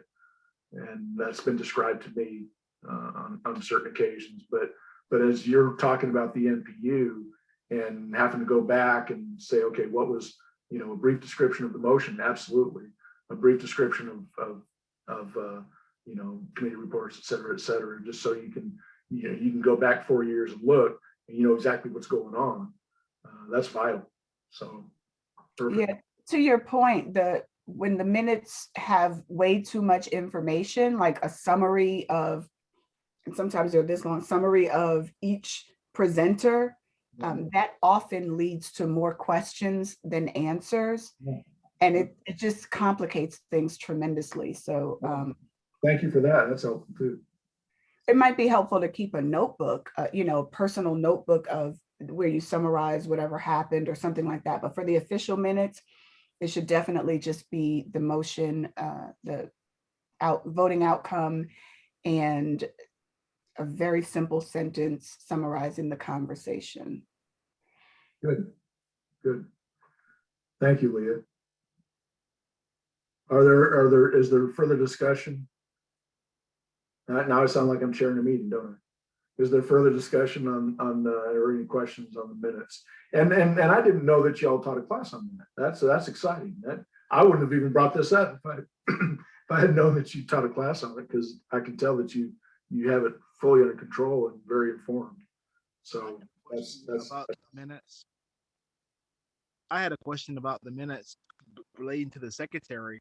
I want to figure out, is it possible to pay a secretary in the NPU like with a 1099? Because they are pretty critical with respect to those minutes and whatnot. And Leah was pointing out that basically when she goes back or whatnot for civil and municipal government records, she has to pull sometimes from the minutes or whatnot from that particular NPU. So I just wanted to figure out, is it possible to pay legally a secretary, through a 1099 for the NPU? Okay, thanks for that question, Mr. Jones. That is way too complicated for me to, so that's not a question for Mr. Conway, it's a question for me, and it's a little too complicated for me to answer here tonight. So if you'll email that to me, I will get with ethics in the law department and get an answer for you. All right, Mr. Conway, we're good. Thank you. Good discussion. It helped me. So the next page I'm going to go to is page 3. And it's at the very bottom of the page, and it is, oh, and by the way, the duties of the secretary, instead of pages 458 to 459, the pages in the 12th edition are 437 through 438. And the duties of the parliamentarian. So it's my understanding that most, if not all, of the NPUs have a parliamentarian. First thing that I need to point out, and maybe you all already know this, but the parliamentarian does not have authority in the room. The parliamentarian is an advisor. He's a consultant, or she's a consultant. And the parliamentarian works primarily for the chairperson. If you ever, and again, I bring this up just as an example, if you ever watch a city council meeting, or if you're ever there, you'll see me sometimes step up to the president. She'll turn her microphone off, and we'll talk back and forth a little bit, and then I'll step away. And because my job is primarily to keep her apprised of procedural matters, but I don't have the authority to make her do anything that she doesn't want to do. In other words, I could go up and say, Madam President, if I may, this doesn't go that way. That's not the proper approach. She might say, well, I hear you, but I'm going to take that approach anyway. I would step away and I'd say, that's all yours. Not out of disrespect, not to be a smart aleck, but I don't have authority. It's not my job. The person who has the final authority is the voting membership, and the entity that has the final authority is the voting membership. The person right under the voting membership is the presiding officer. So the presiding officer has the authority to make those calls. The parliamentarian doesn't. So if you're a parliamentarian, then I highly recommend resisting the temptation of debating the chairperson, because it's unproductive, it's unhelpful. Have a discussion later, and if the chairperson is making a move that is contrary to the rules, perhaps somebody in the membership would catch it and call a point of order or appeal the decision of the chair. But it's unhelpful for the parliamentarian to debate the chairperson. It won't. It's not productive. You're an advisor, and so you need to know the rules as a parliamentarian. You need to know what procedure, what is proper procedure, and so on. And try to be discreet. I do my best to be discreet when I'm in meetings. Sometimes it's not that easy, but you know, because you're in the background. You're just whispering ideas and consulting. You're not taking charge. Of course, you're not taking charge. Yes. I'm sorry, I do want to point out that in a virtual world, because I know that's what people are thinking, it's challenging to be discreet. Pre-pandemic, in some of the more kind of professionally run NPUs, you absolutely had parliamentarians who would be very discreet in the same way that you are with Atlanta City Council. But now that we're virtual, you will absolutely hear someone, excuse me, parliamentarian here, or point of order, you know, they will just unmute and Speak up. and go for it. It's challenging though, because if you try to send a message, of course you run the risk of the chair not seeing the message. If you try to text them or call them, it's distracting when you're trying to focus on a meeting. So It is, and you're right. It is a special challenge. As I was entering into discussions with the president and the municipal clerk, we're on a three-way call every meeting, and the three of us are communicating pretty regular during the meeting, and nobody, I don't think, I mean, sometimes folks pick up on it, but I think most often they don't. I've had to have those discussions on how to do that properly for various organizations, and it's just not easy. And you're right, there is one organization, the chairperson just prefers that I text, and he's pretty on top of it. He'll see my text. He's got the phone right in front of him, and then we've had success with that. But it's my concern, because as we were initially trying to work it out, how should I communicate as parliamentarian to the president of council? We contemplated that I would just speak up in the meeting. Well, that's disruptive. And again, we were just trying to brainstorm, trying to figure out the best way to do it, because we were virtual for the first time, and you know, we hadn't been doing that, so we're trying to figure it out. And so we thought, well, I'll just speak up. If something comes up, I'll just speak up. Well, if I speak up publicly, and the president has to adjust, while it's not so, it may give the appearance that I'm running the meeting from the background. And that can't be. The chairperson, the president of council has the authority, and with other organizations that I'm working with. If she says, well, thanks, but never mind, I'm not going to do it that way. I see something different here. I'm going to go another direction. If that happens a couple times, then I'm just an annoyance. I'm speaking up, I'm saying, excuse me, Madam President, I have something I need to, and then she ignores me, or which she has that authority and that right. And sometimes a presiding officer will do that, and that's good because they know the meeting. And now it just looks like I'm an annoyance. The parliamentarian is just an annoyance, and I wish he'd just be quiet. So that's why we talk about being discreet if it's at all possible. And if there's some way to work that out, I know we're in a virtual world now, and maybe that's coming to a close. But if there's some way to work that out, that's best. That's best somehow. And so, but again, with the parliamentarian as well, the parliamentarian should be impartial, especially the parliamentarian. And let me say that about the chairperson as well. Let me back up a little bit and talk about the objectivity of the chairperson, the objectivity of the parliamentarian. Let's speak to the chair first. If the chairperson is doing the job, and some people are making some comments, and it looks like the majority in the room is going in a particular direction, and then the chairperson says, "I happen to agree with what these folks are saying," because they're trying to, they happen to agree. I mean, they do agree. They're gonna speak up and say, well, what this majority is saying over here, I happen to agree. And so, but whatever the vote is, that's what we'll do. But I think these guys are making some good points, and that's all I'll say. And then we're going to move on. Well, the people who you just agreed with, they're going to think, okay, good, the chairperson's on our side. And the people that you didn't agree with, they're going to go, well, her chairperson's playing favorites. And so naturally that vote's going to go their way because the chairperson's on their side. But you've got the majority on your side, so everything should be fine, right? No, because that majority that you just sided with, and it may have been just in passing. Maybe you didn't make a big deal about it. Maybe it was just in passing. Maybe it was just in something that you nodded or hinted at. If they get the impression that you're on one side or the other, the prevailing side, you might think you did them a favor, and they may feel like they appreciate you now, until you have to make a ruling that is contrary to what some of those other people were saying the next time.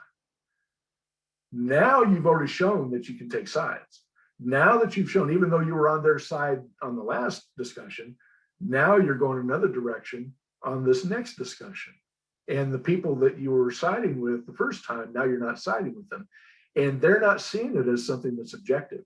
They're not seeing it as somebody who's just focusing on procedure. Now they're seeing you as somebody who's taking sides. So at all costs, be objective. You live in the city, and you live in the NPU, and you have a horse in the race, if you will.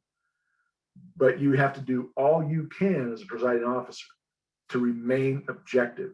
You can't let on, if you are siding with one side or the other in your mind and heart, you can't let on that that's your place.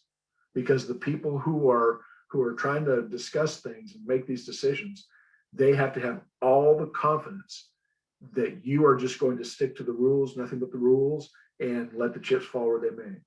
If they have that confidence, you'll do an excellent job, and they'll have confidence in you as a president, as a presiding officer. If you ever look like you're taking one side or the other, you just lost it.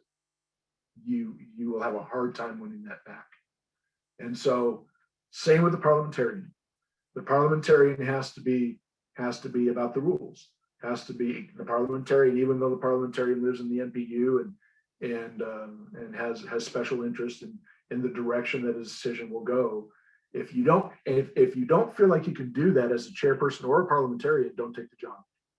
If you don't feel like you can be objective and guide the procedure, even to a place where the vote goes against what you like, if you don't feel like you can do that, then as a professional parliamentarian, I highly recommend that you don't take the job. That you just stay in the membership and work from that end, because they need to know that you're like the umpire in a baseball game. You're just about the rules. You're not winning. You're not rooting for any team. That's very, very important. I have political views, but nobody knows what they are unless I've let them slip or something in discussions around the dinner table or something, or out to dinner. But I don't share my political views as a rule because of my occupation. I'm a professional parliamentarian, so I keep those things to myself. I've worked for all kinds of different organizations on all across the political spectrum, and I have. But I treat them all the same.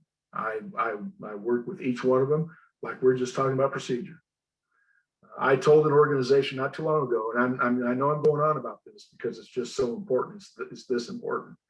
I told an organization a while back. They asked me to come in and help them with their meeting. There was a very tense meeting, and we were able to have a nice meeting. Some of the people in the organization called me up before the meeting took place, and they were just members. They weren't leadership. They called me up and they asked me to sit in the audience and give them parliamentary guidance. I said I couldn't do that. That wouldn't be fair. I said the best thing for me to do would be to be on the platform and helping the chairperson. That's how I can help you the best. But I had a number of people ask me to be in the audience. And they went, no, can you please, is there something we can work out, because we don't feel like they're being fair. So I didn't do that. It turned out that the leadership contacted me later, and they didn't know that the membership had asked me, or people in the membership had asked me. The leadership contacted me later and said, would you please serve as parliamentarian in our meeting? And I agreed to do it. And I gave some instructions at the beginning of the meeting, and I told them this, and I told you all that background because this is important. I told the organization this. I said, when you hire an attorney, you're hiring somebody to advocate for your side. You're hiring somebody to stick up for your ideas within the law and to help the law work for you. And that's the job. When you hire a parliamentarian, you're hiring somebody to stick up for the rules, regardless of whose side they fall on. And that's what I told them. And I made it a point to share all that because there were people in the audience who tried to get me to come and sit with them in the meeting, and I turned it down. So they came up to me later after the meeting. They said, thank you so much. It was a clean meeting. It was an objective meeting, and it was fair and it was equitable. Thank you so much. Because the parliamentarian, I did to the best of my ability, the parliamentarian stuck to the rules and didn't let the decisions, the opinions, the way that you might want the motion to go, it didn't. The parliamentarian shouldn't let that affect them. So I know that was a lot, and I don't apologize for it, because one of the best ways, one of the easiest ways to lose a meeting is for the chair and or the parliamentarian to look like they're leaning to one side or the other.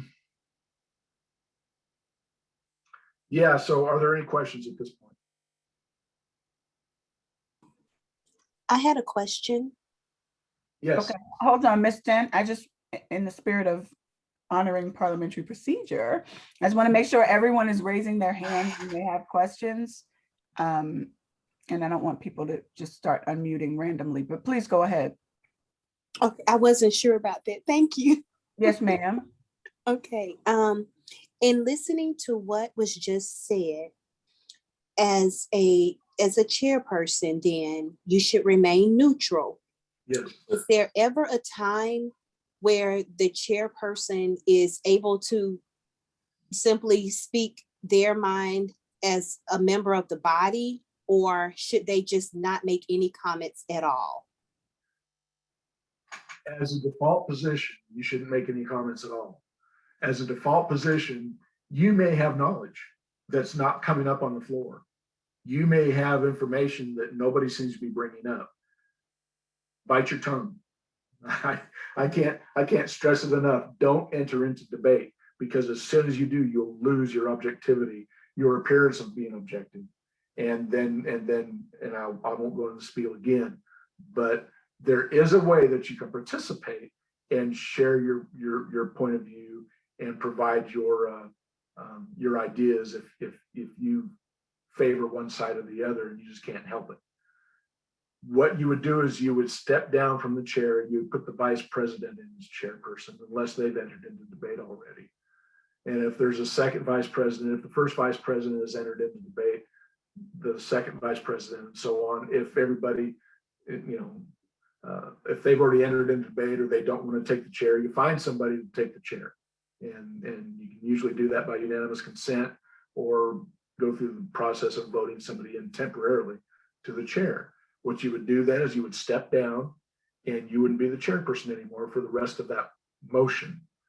And until the vote is taken on that motion, in other words, you would go down into the audience. I would recommend stepping off the platform or away from the table and going into the audience. Now, the president of council doesn't do that if she ever has to speak for obvious reasons.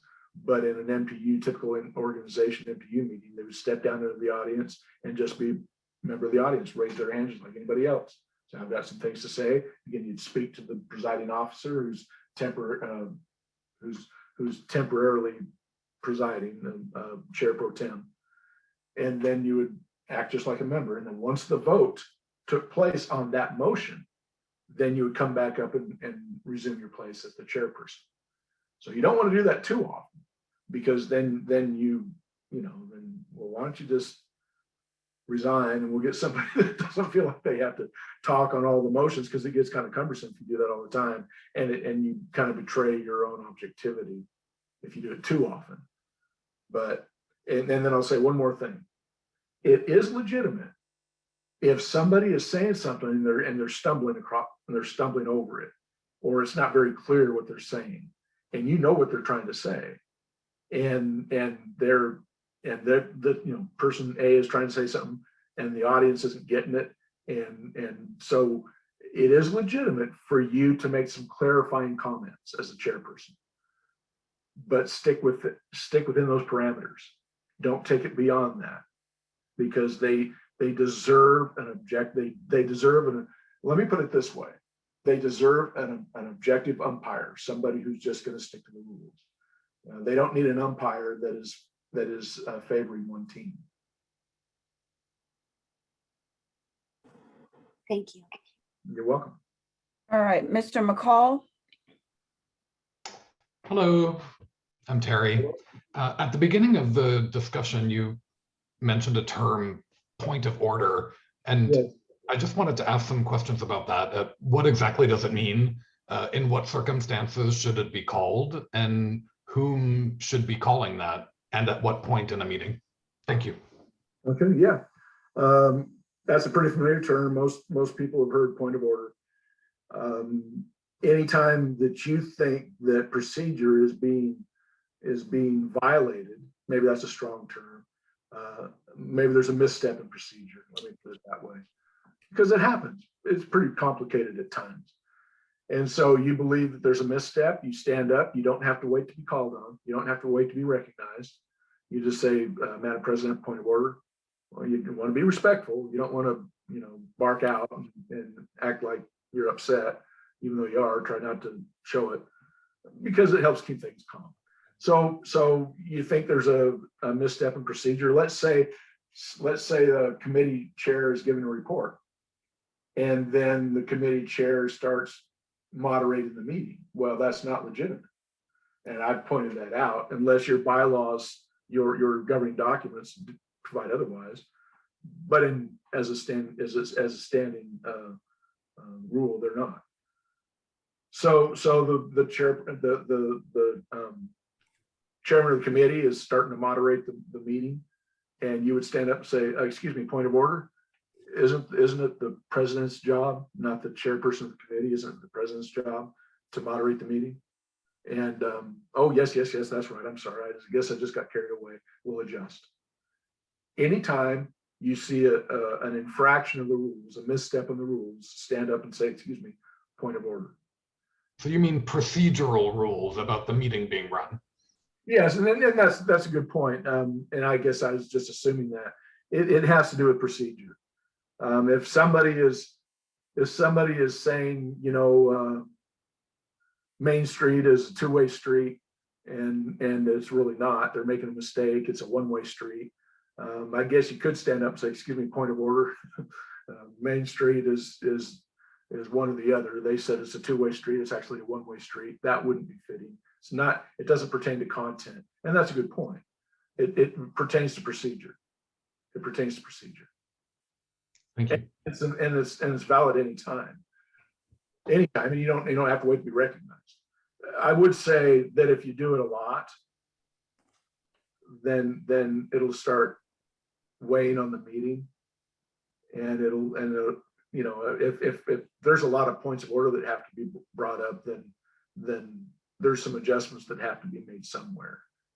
But yeah, it's available. It's proper to do it anytime on a procedural matter. It doesn't matter whether it's committee report, doesn't matter whether there's a motion that's pending and discussion is taking place.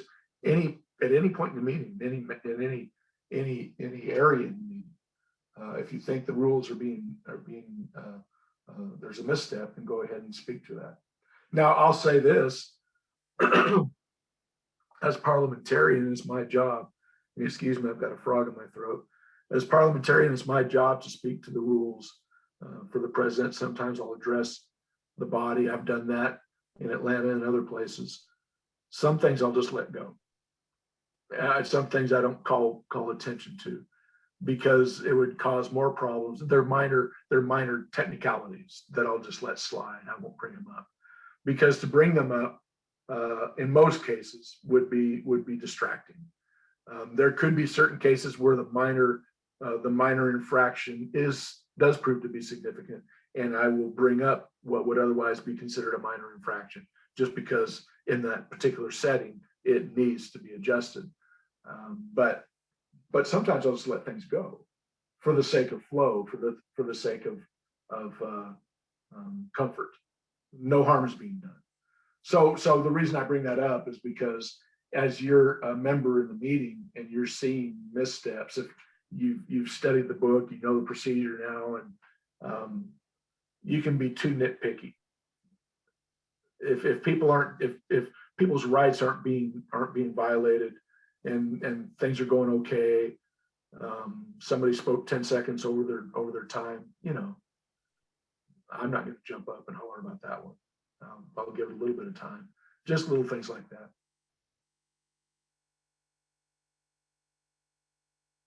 I hope that answered your question. And there are no more hands raised at the moment. Okay, we're going to shift gears then,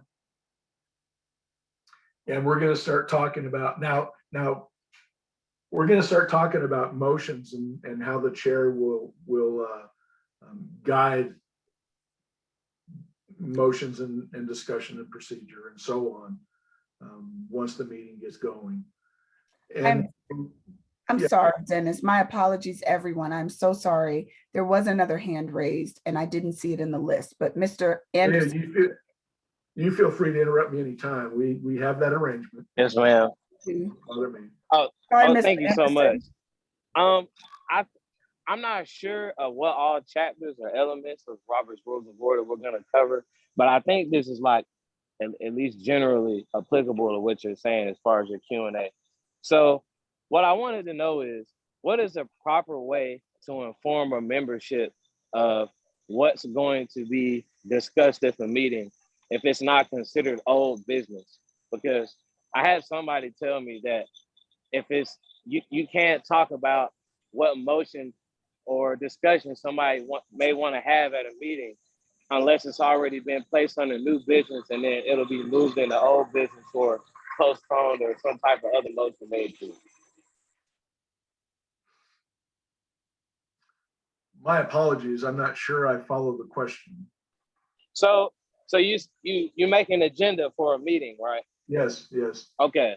So if there's business that is going to be discussed in this meeting for an Yes. agenda, and the agenda gets sent out prior Yes. to the meeting, what qualifies as being able to be placed on the agenda is my question. Like if it hasn't already been in motion, but we know there's a group of people that want to discuss this issue or this topic coming up at the next meeting, is it possible for us to put it on the agenda, or does the motion have to happen at the meeting Okay. before it's ever placed on the agenda. Well, some organizations, oh, excuse me. I just got a charge in my leg. I apologize. Oh no, not the was- parliamentarian. That was a bit disconcerting. A point of order. Yeah, I tell you, man, that was rough. That got me fast. So thank you everybody for your patience. Some organizations will say you can't put anything on the agenda unless you get it in 2 days ahead of time or 3 days ahead of time. And the board will take a look and maybe we'll put it on the agenda, maybe we won't. Maybe your NPU has certain rules on whether or not something can come to the agenda. There are organizations that say if you didn't make it to the agenda when you bring it up, if you want to bring it up in a meeting by a 2/3 vote, then we'll allow it to be brought up and discussed in a meeting. Under normal circumstances, if it doesn't make the agenda, it would come under new business. If you have something that you want to bring up, then you would bring it up under new business, even though it didn't make the agenda. Now, Ms. LaRue could help me out. Again, I've not read all 25 sets of bylaws, and I certainly, let alone memorized them, right? So I've looked at some of them for various reasons. But if your NPU doesn't have directions on how to get something to the leadership to make sure it's on the agenda ahead of time, and then if it doesn't say that it can't come up in the meeting if it's not on the agenda, if none of those rules are in place, then you can bring something up under new business. That's what that's for. So there are things that take place on the agenda that leadership is going to bring up that you know certain topics that are going to be coming up, committee reports and so on. Then if you're an individual who has something that you think the NPU needs to address, and you're in the category of new business, then you get the chair's attention, you get recognized, you say, I make a motion that, and then you go ahead and propose your motion, and then maybe there's a second. And it's okay to arrange somebody to second that motion. You got your buddy there, and hey, I want to make this motion. Would you second it for me? Sure. There's nothing wrong with that. There's nothing wrong with that. When that happens, be mindful of the fact that it's not legitimate, it's never legitimate, and some organizations don't recognize this. It's never legitimate to just start talking about something. Let me put it this way. So let's suppose that you have an idea that you want to bring up to the NPU. It's not on the agenda, and there's no rules against you bringing it up under new business.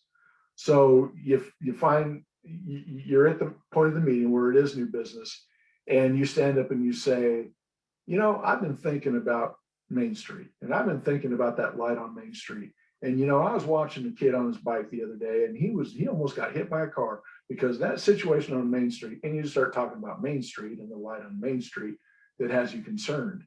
That's not in order. That's not proper. It is never legitimate to just begin talking about something in a meeting, in an official business meeting, unless the assembly, either by unanimous consent or by vote, gives you permission. Because maybe they don't care about Main Street right now. They don't want to deal with Main Street right now. So for you to just go ahead and start talking about Main Street and the light and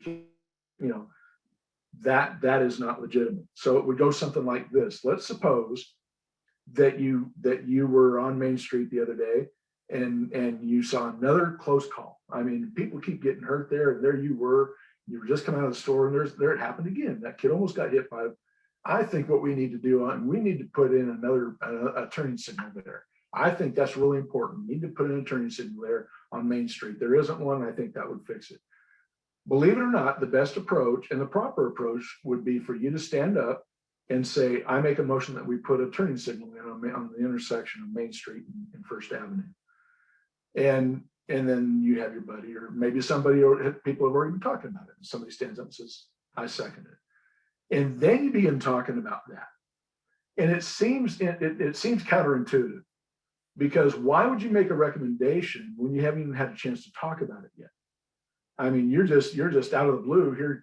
Here comes Mr. Smith, and he's going to make a motion that you recommend to City Council that they put a street, a turning signal in on the street light on Main Street and First. The reason that's so important is because if you just start standing up, and if you stand up and just start talking about the kid that almost got hit, and we don't want to see him get hit. I'm not trying to take things like that lightly, but you just start talking about the kid that almost got hit on his bike, then the next person might say, well, you know, my daughter got a new bike for Christmas, and that bike had good brakes, and it was really a nice bike. We really invested a lot in the good bike, and if you have a good bike, well, I looked for a bike like that. I was at Walmart the other day, and I couldn't find it. Where do you get those bikes? Well, they got them over at Best Buy, you know. And all of a sudden, the conversation just starts going everywhere, and there's no control, and there's no boundaries for the conversation. So, as counterintuitive as it may seem, you stand up and you say, "I move that we recommend to City Council that we put a turning signal on the traffic light at Main Street and First." I second it. And then you start talking about it. And then maybe that's not enough. Maybe another turning signal coming the other way, and somebody amends it and says, yeah, let's put another one going the other way. And then, well, that's not enough either. I think we need to widen it. I make a motion that we amend this proposal to widen the thing. And then you can start changing that thing all the way from here to Friday. And that's okay, because you've begun the discussion by making that motion. That motion can be changed around anytime, any way you want. And by the time you get done as an NPU, perhaps you've come up with an excellent fix, not just a turning signal. Maybe that turning signal idea, maybe that's set aside and other changes come in because of the discussion and amendments. And so then you decide on the thing, and then you send it forward to council, and it's a good idea, and things get changed. And all you did was start the discussion by saying, I make a motion that we put a turning signal in on Main Street and First. So all that to say, it's never appropriate to just start talking about something. Every discussion that takes place in a business meeting, an official business meeting, must be in the context of a proposal. Otherwise, it could go everywhere. So it doesn't limit you. And that's why I talked about the changes that can take place. It's counterintuitive because you feel like, well, just to propose that out of the blue, that's just going to stifle everything. Well, no, it won't. Not if you know procedure, not if you know what your options are from that point. It gets the discussion started, and you can talk about all kinds of things and really make some neat changes that way. Point of clarification, does not the executive branch privilege give, one the ability to rearrange the agenda before the agenda has been approved before the body, to, like, for example, take a 15-minute discussion on the strong feelings of the prior chairperson about public safety, to reduce the crime in the city of Atlanta, to actually get ideas to bring that to the body, to percolate. I can barely hear you, and I don't know if it's my computer or. I'll repeat the question. Does not the executive branch, privilege give the ability of executive branch person to rearrange the actual agenda before the agenda is actually approved? For example, to, like, for the former chairperson, because since they had strong feelings at the last meeting, to have a 15-minute discussion about public safety on how we're going to reduce crime in the city of Atlanta. Yeah, and that was my point. If I'm understanding the second part of your question, the leadership will set the agenda, and certain things will come out, committee reports, officer reports.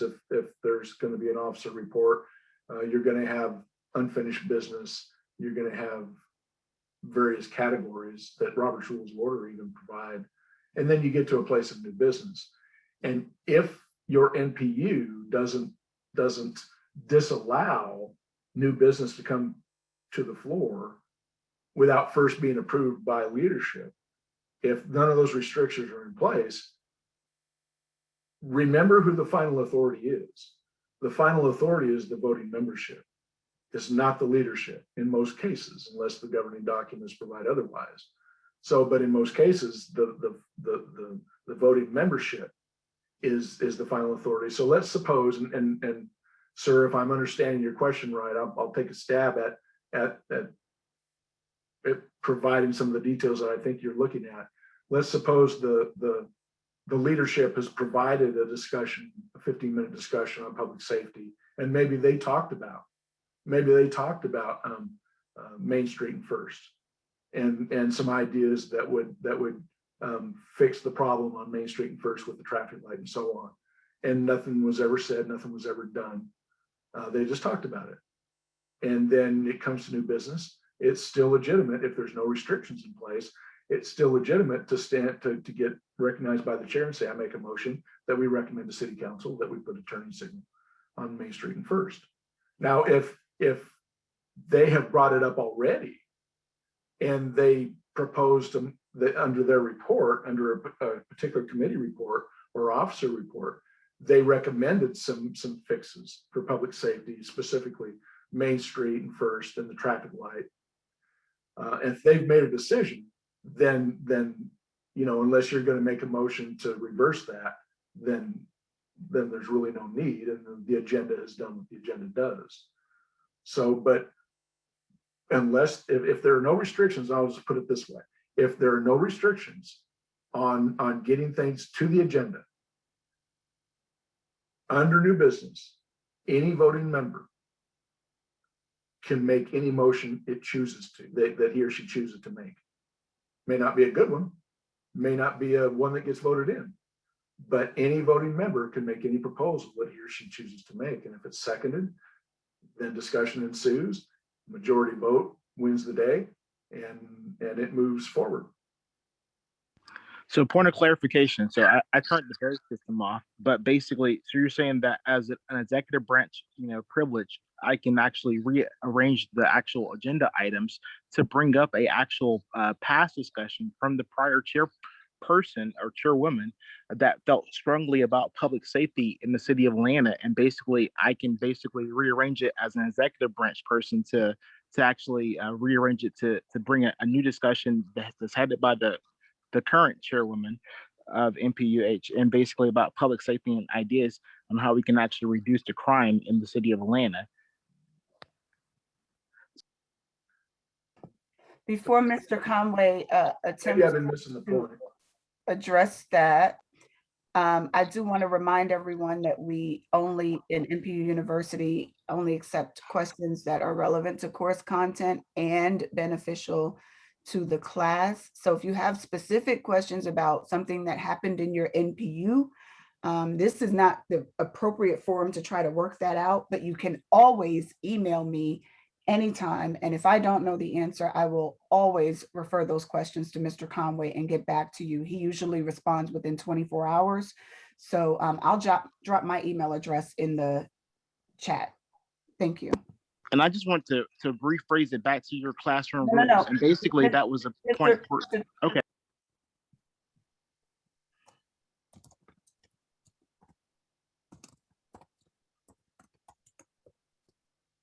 You can go ahead, Mr. Conway. Okay, no further questions? I don't see any other hands raised. Okay.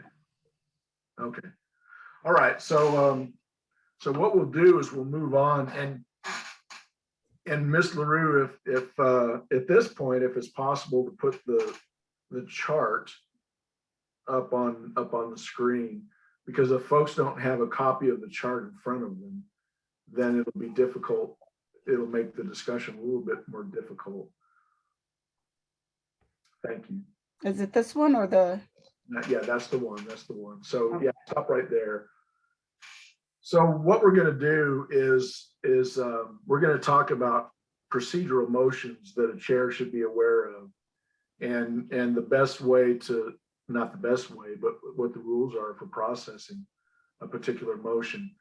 We'll talk about main motions, subsidiary motions. We have 45 minutes left, and so we probably won't make it throughout the rest of the pages of the handout, but we'll get some work done, and some valuable work, I think, because a lot of times procedural steps, what's in order and what's not in order, it can be kind of confusing, and it's good for a chairperson, a parliamentarian also to know these things. And so you'll notice that, well, I'll tell you what, let's do this. Let's go to the bottom of this chart, Ms. LaRue. Thank you. At the very bottom, you'll see that we have the word main motion. And then we've got some letters across the top of that. And this is what these letters represent. And I'll try to walk through them for you. In the first little square there behind you've got an S there, just to the left of the S, it's blank. That column there is whether or not you can interrupt somebody when they're speaking. There's actually 2 motions on the chart you can do that with. And that's called for the orders of the day and raise a question of privilege. But that's not pertinent here. The next category is second. Does the motion require a second? And in main motion, yes, it requires a second. The next category where you see the D is the motion debatable. Yes, a main motion is debatable. And then the A, is it amendable? Yes.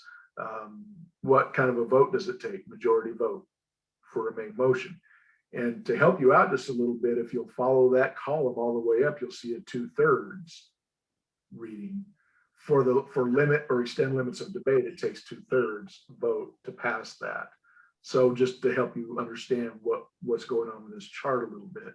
And then the next letter is R. Can it be reconsidered? A main motion can be reconsidered. And so when we're talking about a main motion, we're talking about something that's substantive. In the chart, not in the chart, but in the worksheet that I provided that goes along with this chart, it'll be sent to you if it hasn't been already. I use these common examples. Maybe an organization is going to want to propose to buy a van. Maybe they're going to want to remodel the office complex. Those are nice generic decisions that you can work with as examples, and so on. For an NPU, perhaps you're going to recommend that a particular area in the NPU is rezoned as industrial. Maybe that's something you're going to discuss and maybe recommend to City Council. And so that's a main motion. It's something that's substantive. It's something that you have to propose, you're going to debate it, and then you're going to make a decision. That'll go up to the zoning committee and ZRB and so on. And so that's what we're talking about when we're talking about a main motion. When a main motion is pending, let's suppose that there is a particular motion on the floor that you're going to rezone, you're going to request to rezone a particular area as industrial. Let's if that's a thing, if that's something that you get involved in, bear with me if it's not that common. But let's suppose that's what you're going to do. If you're talking about something like that, if you've got a main motion that's pending, you can't bring in another main motion. Somebody can't stand up and say, well, I make a motion that we grant a liquor license to the restaurant down the street, down on Main Street. That you can't do that. Only one main motion can be pending at a time. And that's important because sometimes folks don't recognize that. A main motion cannot be absurd or illegal. If it is, then it's not in order. What that means is that let's suppose that you decide, you make a motion as an NPU member, I move that we rezone this certain area to be industrial. Well, you don't have that authority. The NPU, as I understand it, and anytime I get into this area, Leah, and you think you need to modify any of my statements, please feel free. Because I deal primarily with procedure. Content is something that I may or may not be accurate with. And so let's suppose somebody makes a motion. I move that this NPU rezone this area. Well, that motion's not in order because that's not legal. The NPU doesn't have that authority. So what I'll often use as an example for organizations is suppose the organization is leasing the office complex, and in that lease, the people that own the structure, they say you can't make any changes to this complex. We're the only ones that can do that. You can't decide to just start making changes. And let's suppose a member of the organization says, well, I make a motion that we remodel the office complex. Well, that motion's not in order because it's not legal. So a main motion has to be legal, or else it's not in order. A main motion is before the body only after it's been stated by the chair. When somebody stands up, being recognized by the chair, and somebody makes a motion, and then it's seconded, it's not in order to just start talking about it. It cannot be, it is never before the body until the chairperson says, restates it and then presents it, and says, is there any discussion? The reason for that is because the motion may not be in order, or the motion may need to be tailored a little bit so that it's properly presented, or there could be any one of a number of reasons why the chair needs to be involved before it's officially up for discussion. So just because somebody makes a motion doesn't mean it's before the body. It's only before the body when the chairperson says, repeats it, and then asks for discussion. So in this chart, we have things that we're looking at. We have main motion. We have postpone indefinitely. That's the next one up. We have the motion to amend. The next one after that, in ascending order, is commit or refer to committee, postpone definitely, and then limit, extend limits of debate, etc. There's a reason for that order on this chart. The higher you go in the chart, the higher the order of precedence the motion carries. So in other words, and maybe that wasn't the best way to put it, let's use the word rank. Precedence is a technical term, but maybe rank is easier to relate to. The motion postpone indefinitely is higher rank than a main motion. The motion to amend is higher rank than postpone indefinitely, and it's higher in rank than the motion that's a main motion, et cetera, et cetera. So if somebody has made a motion to grant a liquor license to the restaurant down the street, that's seconded. Now you're discussing that issue.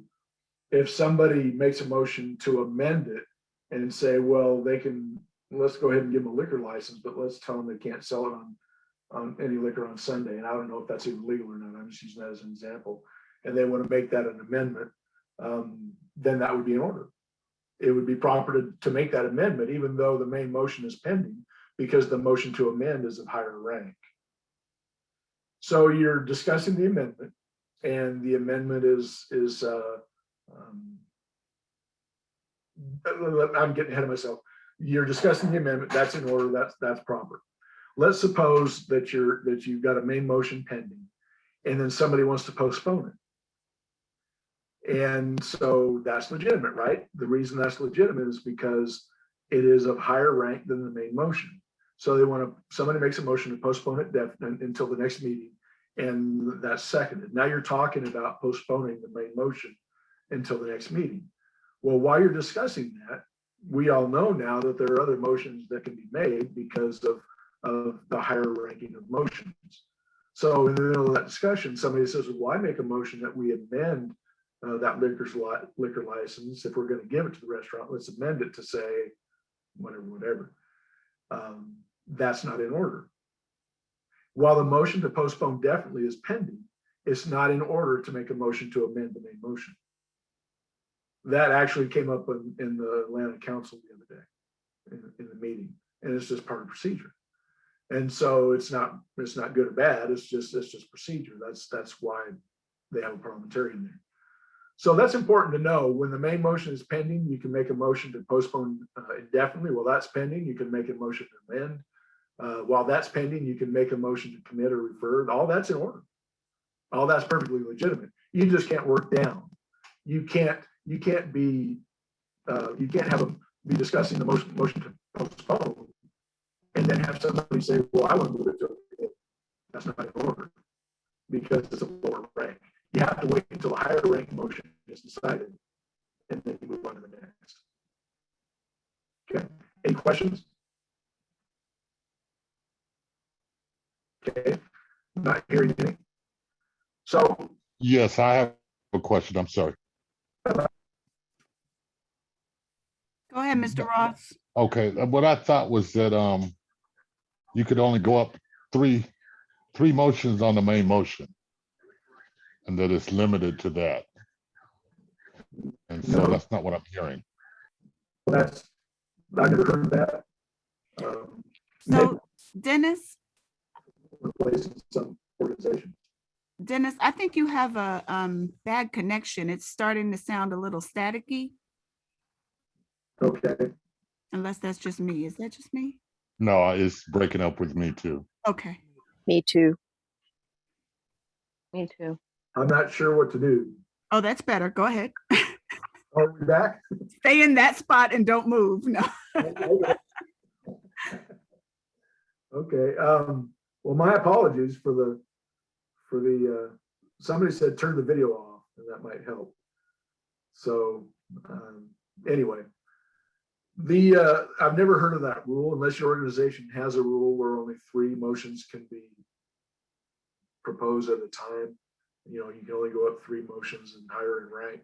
I've never even heard of anybody doing that, but it's certainly not a standard rule. As a matter of fact, I was with an organization and they, I should say, had a main motion pending. And then someone made a motion to send it to committee, the main motion to committee. And it seems like maybe there was an emotion, pardon me, maybe there was a motion to amend and then somebody else wanted to send it to committee. And I didn't say anything. I mean, I'm the parliamentarian. And by the way, this is the organization that has 350 members on their board. And I didn't say anything. And one gentleman got up and he said, wait a minute. He said, I don't understand this. We've got like 2 or 3 motions that are all pending at the same time. And we've got a parliamentarian. How can that possibly be? That something's wrong. And so the chairperson asked me to address that. And I went to the microphone and I explained. I said, when you start with the main motion and ascend from the main motion that's the lowest ranking to the higher ranking motions, you can actually have 13 motions pending at a time. And nobody would ever do that. And they all gasped when I said that. Nobody would ever do that because that's just crazy. Why would you need to do that much? But technically speaking, you can. And even beyond that, because maybe once that 13th motion is pending, there would be a point of order, or there would be a motion to change the vote, the way you vote or something. So there's no limit as long as the motion that is being proposed next is of higher rank. And that's what we're talking about here. On this particular sheet, it does ascend 13 high. It goes all the way to that place. And the last motion is to keep going. Yeah, keep going. There's one more, is to fix the time to which to adjourn. And that is the highest ranking motions of subsidiary motions. And what that is, I'll just tell you what it is. I don't see that you'll have a need as an NPU, but I'll say it briefly. Sometimes an organization, instead of adjourning the meeting, they have to continue that meeting. And so they'll set a time to continue that meeting at another time, another day typically. And that's what that motion is. And because it's such a high privilege motion, it's at the very top of the rank. So that's important, not necessarily the motion to fix the time to which to adjourn, but the fact that you have so many options when you make a main motion, it's not just up or down. That's the main point I want to make here. Remember when I first started talking about, I was trying to answer the gentleman with the agenda, and I started talking about Main Street and First Street and the kid that almost got hit on his bike and the street light. Well, that's a good idea. I made the point, I said, you can't just stand up and start talking about something. There has to be a motion on the floor to provide some context, to provide some boundaries for the discussion. And that's legitimate, and that's right. And so the reason it's counterintuitive, or at least in my judgment, it seems to be, the reason it's counterintuitive is because you think, well, what if we need to do something different? Maybe that's not the best answer. I just want to do something, but I'm thinking that might be the best answer. Well, right, that's a fine place to start, because there's so many different things you can do with that main motion. There's 13 different things you can do with that main motion, maybe 12. Excuse me. Those that would count to substance. Actually, I'll just describe them. You've got a main motion on the floor. You might want to postpone it indefinitely. In other words, that is we don't want to embarrass anybody. We're just going to vote it down indirectly, and that way we don't embarrass anybody. We may want to amend it. In other words, we want to change it around a little bit here in this meeting, or maybe we want to send it to a committee and let them research it a little bit. Maybe a turning signal on First and Main isn't the best idea. Maybe they can research it and come back with some recommendations, or tell you what, this has come right on us kind of fast. Maybe we want to postpone it and talk about it again next week or at our next meeting. That's a possibility too. And so, excuse me. So it's not just an up or down proposition. Anytime you make a motion, it can be changed around, moved around, gone to committee, revamped, and so on. As long as everything stays germane to the point, it can be reshaped and remolded and maybe eventually voted down, or it turns into the most wonderful thing you ever saw through the various motions that are applied to it. So that's why the main motion is the lowest ranking motion. It's a place to start. After that, you can amend it, send it to committee, et cetera, et cetera. So I do want to talk a little bit about the difference between postpone indefinitely, postpone definitely, and lay on the table, because those terms are tossed around a lot and they're used interchangeably by a lot of folks who know a little bit about procedure. It's understandable. It is three different postpone motions that all have different purposes, and sometimes they're confused. People are confused in how to apply them. So the second one up from main motion, or the first one up just above main motion, is to postpone indefinitely. And an example I like to use is an organization who's decided they want to remodel the office complex.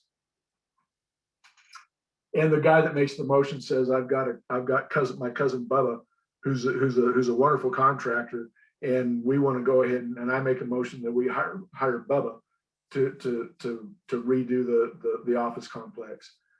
And there's a second because his other cousin is there in the room also. And then so now they're talking about things, and folks are kind of starting to look at each other because they know Bubba's just starting out, and this is kind of over his head. To remodel this office complex might not be the best job for Bubba. And so what they do is maybe they'll just postpone it indefinitely. And that way somebody makes a motion, I move that we postpone this indefinitely, and I second it. And that way they're not directly voting the motion down. They're trying to be nice to Bubba and the family. And so it's kind of an indirect postponement. That's what that's for. That's actually the purpose from that. And I use a silly little example there in my illustration, but there's a lot of reasons why an organization might see a motion that is not the best thing for them is to not even discuss it directly. Let's just vote it down indirectly to avoid embarrassment. That's what that's for. The motion to postpone definitely means you're gonna move it to another time, maybe another time in the same meeting, maybe to a different meeting. You're going to postpone it. You're going to bring it up again when it's time for that motion to be brought up. It's going to be under unfinished business. If you postpone it to the next meeting, it's going to come up under unfinished business. That's what unfinished business is. It is motions that have been postponed to the next meeting, or a motion that you were in the middle of it and you had to adjourn. That's what unfinished business is. It's stuff that's been postponed, stuff that you couldn't finish in the previous meeting, you had to adjourn before it was voted on. So postpone definitely is different than postpone indefinitely. Postpone indefinitely kills it. Postpone definitely, you move it to another place and it automatically comes up when you get to that place, either later in the meeting or in the next meeting, depending on where you placed it. And then the next one is lay on the table. And if you'll scroll up just a little bit,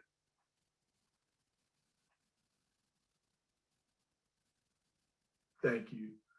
Lay on the table is right above previous question.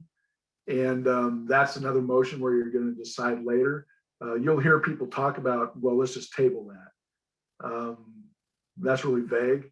You don't know if they're meaning let's kill it. You don't know if they're meaning let's talk about it later. You don't know what they're meaning. And so to say let's table it really doesn't have any meaning.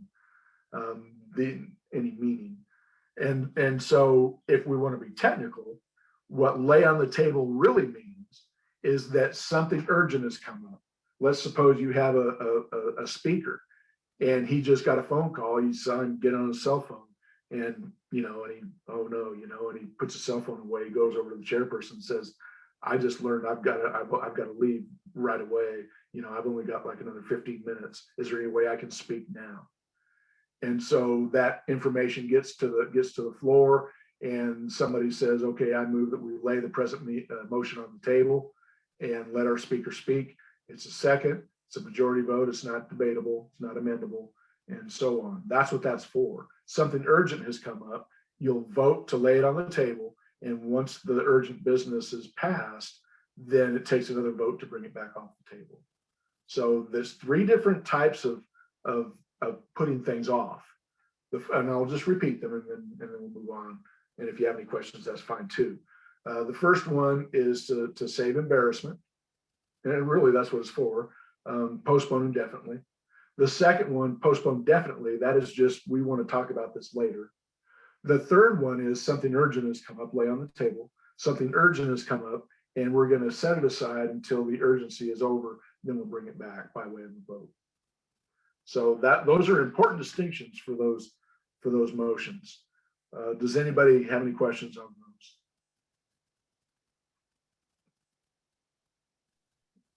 Okay, I don't hear any. Yes. Yeah, I don't see any hands raised, but there is a question in the chat on the last question, and referring to Mr. Ross's question to you about the 3 times. As a point of clarity, I believe there can be several motions pending. The question of a single motion being limited to 3 times relates to a motion being amended no more than 3 times. Dennis is addressing a collective of motions, correct, being considered. Would y'all agree? Yeah, as far as the motion to amend, actually you can't. I understand where the number 3 is coming in now. Okay, so let me speak to that. And it doesn't really have to do, it doesn't have anything to do with the ascendancy of these individual motions that we're discussing. It doesn't pertain to that. The number 3 that we're talking about now, that this question is relating to, let's suppose we have a main motion on the floor. Somebody wants to amend it. That's the second stage of that. That's number 2 of the motion. And then somebody wants to amend the amendment. That would be where the number 3 is coming in. It would come in. You can have a main motion pending, then you can have an amendment pending on that main motion. Then you can have an amendment to the amendment pending, immediately pending, that you're discussing. But you cannot amend the amendment of an amendment. So that's where number 3 is coming in. It's kind of confusing, I know. So you can have a main motion, an amendment, and a secondary amendment, but you can't have a 3rd level amendment. So it would be the main motion, that's number 1, the amendment, that's number 2, the secondary amendment, that's number 3. You can't go any higher than that. Does that help? That was very clear. Okay. It really was. Thank you very much. Oh, you're very welcome. Good. Thank you. Yeah, I've never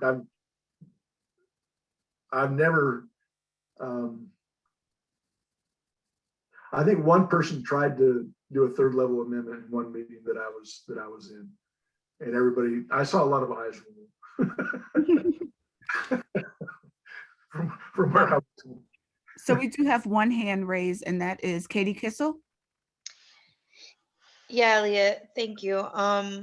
Dennis, sorry, just to one other point of clarity regarding this same line of questioning. So once you've made a motion, and then I have someone who wants to make an amendment to that motion, and I have someone who wants to make an additional amendment, you're saying that we shouldn't go beyond that. So then would it mean that if we would just make a new motion altogether? I mean, what's the difference between making an amendment to a current motion versus just making another motion that is different? Do you understand what I'm saying? I think so. So let's talk about, just to put it in simple terms, let's talk about an organization who's where someone has proposed to remodel the office complex. And so that's just a motion. Well, I make a motion that we remodel the office complex, somebody seconds it. And then you're discussing whether or not to remodel the office complex. Somebody says, well, I want to amend that to make sure that the walls are something simple like off-white. We don't want pink walls. And so I second that. And so now you're talking about, if you're going to remodel the office complex, you're answering the question, will they be just off-white? Will you make sure that the walls are just off-white? And so let's suppose that it passes. Let's suppose that amendment passes.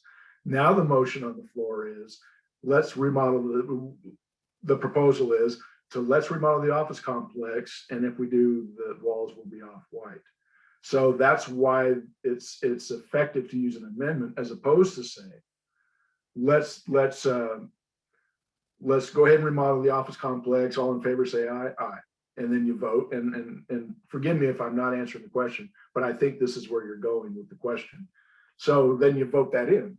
You say, okay, we're going to remodel the office complex, and then somebody says, well, I make a motion that if we're going to remodel the office complex, that we just do make sure that they're off-white walls. Second, okay. So now you're talking about whether or not to have off-white walls, and then discuss that, and then you decide on that. Somebody says, well, along with that, let's make sure we have stainless steel appliances in the kitchen.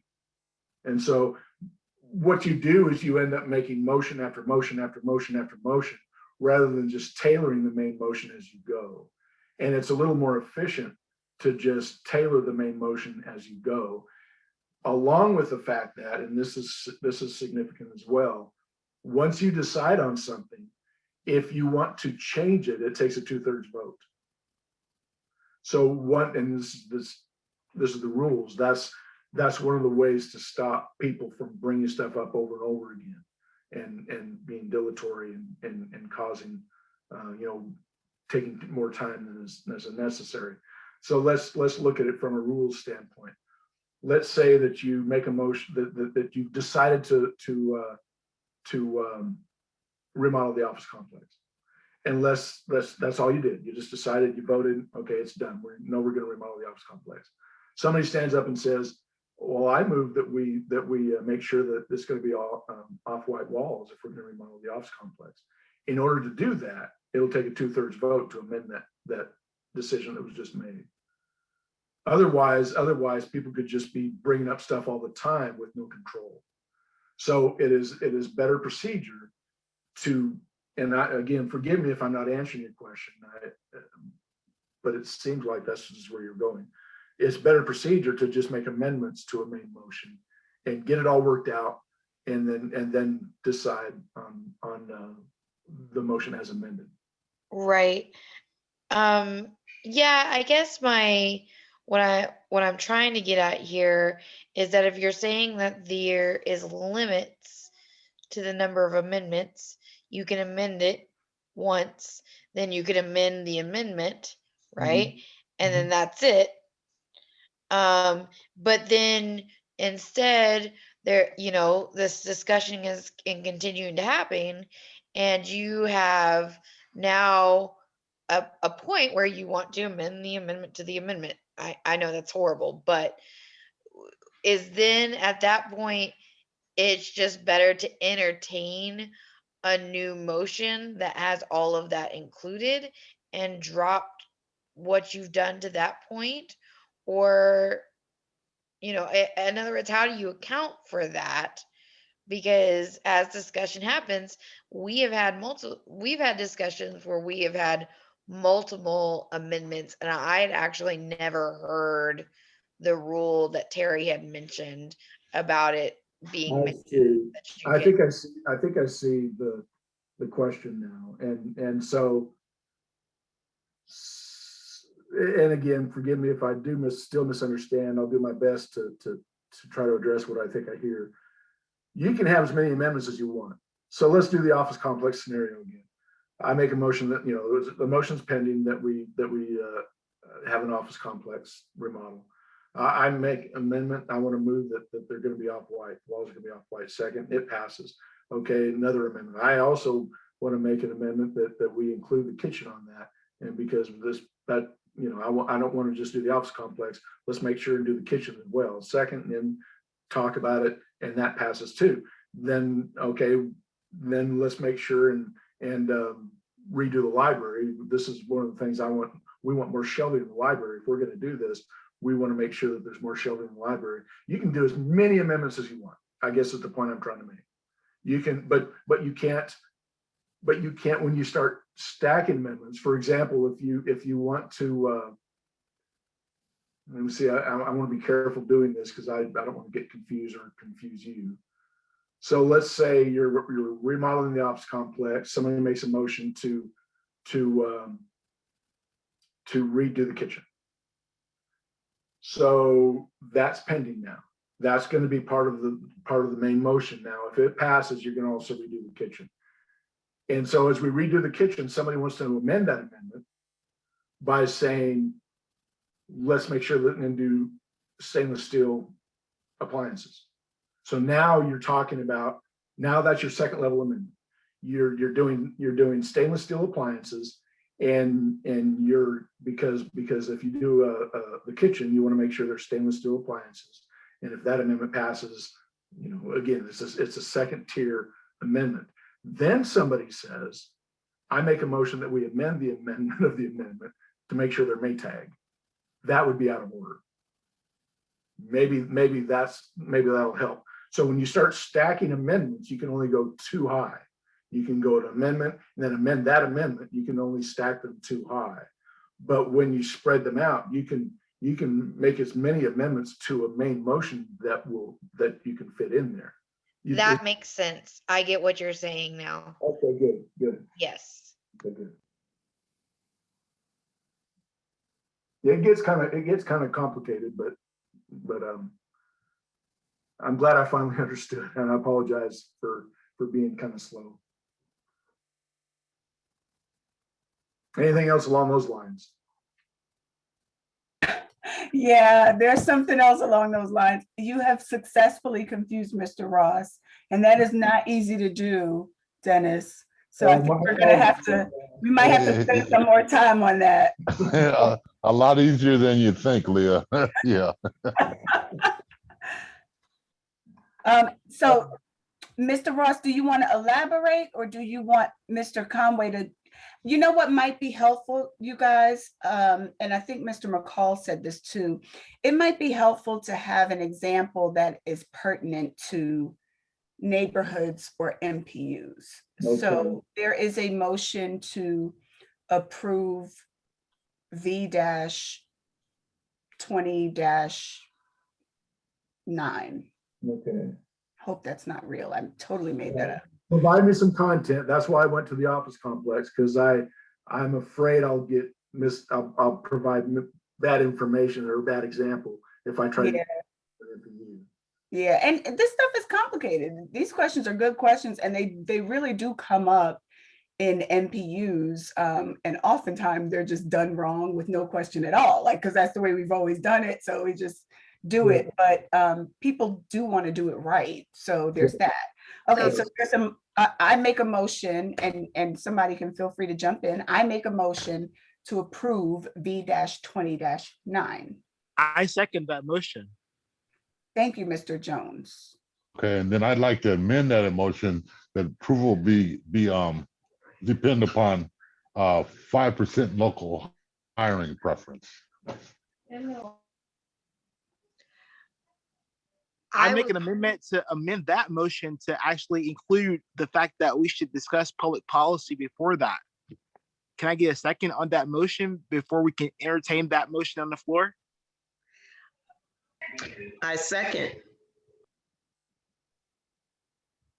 Okay, so there's two amendments. I don't know about the second, that threw me off, but there's two amendments to the main motion. Okay, so let me pause here for just a second. I'll have to confess to you that I couldn't track your content as well as I had hoped I could. So let me say this. what the secondary amendment does is it modifies the first amendment. It's Yeah, an additional amendment. It Okay. doesn't modify another place of the main motion.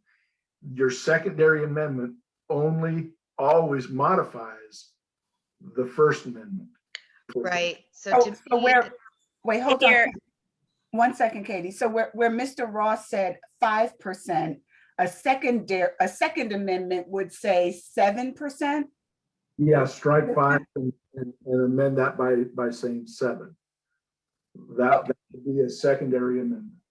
Okay, Katie, go ahead. I'm sorry. I just wanted to clear that thought up. that's exactly what I was gonna say, Leah. You good? Oh, I'm sorry. I should have let you say it then. So that's important. And again, pardon me for, I'm going to have to leave your example because I'm not following the content very well. So bear with me if you will. If the motion is to, I don't know, I'm going to mess this up if I try this one too. I can make it a lot Hey, more. Dennis, I have an easy one.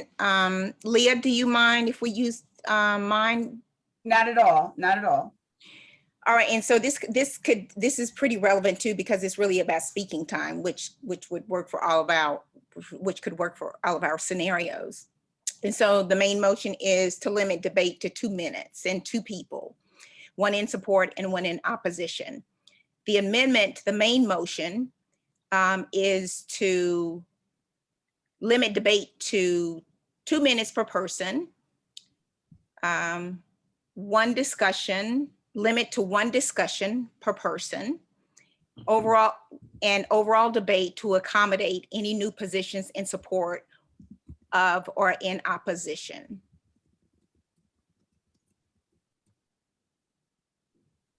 Well, your head tilted, so maybe not.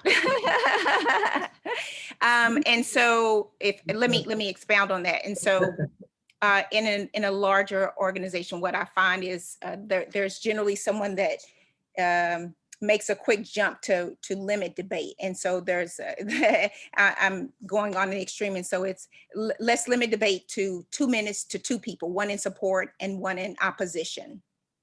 Okay, so 2 minutes total for 2 people each. Correct. Okay. So the amendment to the motion is to allow for 2 minutes per person, and also to allow for 2 minutes per person, to allow that, to limit each person to one time at the mic, as opposed to two times, right? Okay. Okay, and to allow that the debate, that the overall debate accommodate anybody that has a new position, either in support or in opposition. Okay, that's the amendment. Yes. Okay. And I did not do an amendment to the amendment of the motion. I stopped there. Okay. Okay. In my view, that would be legitimate. I mean, that amendment is more complex than the motion itself, but that would be, in my view, that'd be legitimate. Is it a complicated way of trying to achieve the goal of allowing anyone that has a want to express their position to do so with time to do it, one time, and also as long as they are expressing a new position that hasn't already been heard?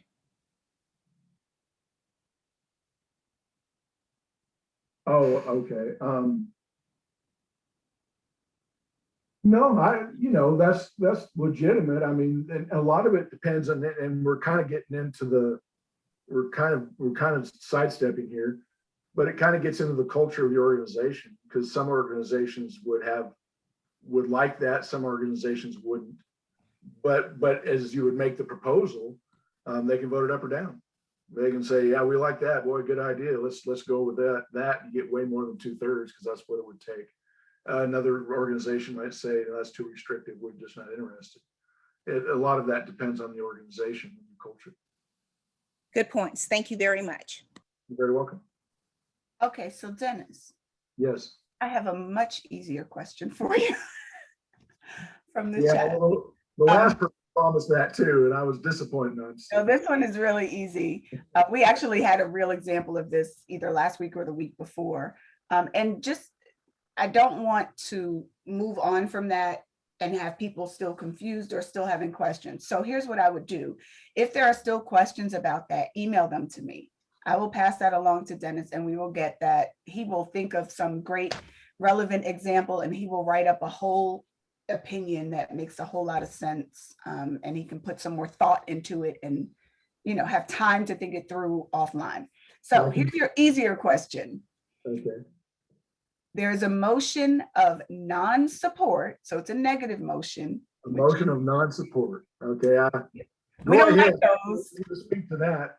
We don't like those very much, but they do it. So there is a motion of non-support for an alcohol license around the corner. And it's been properly seconded. The majority vote of non-support is granted. The majority of the people vote for non-support. Okay. Do you then allow another motion on the same subject, meaning a motion to support, or is that assumed? Or how about a motion to support with conditions, which is going to be the same answer as motion to support. So yeah, after the motion passes, after the negative motion passes, or after a motion fails, do you then allow another motion on the same topic?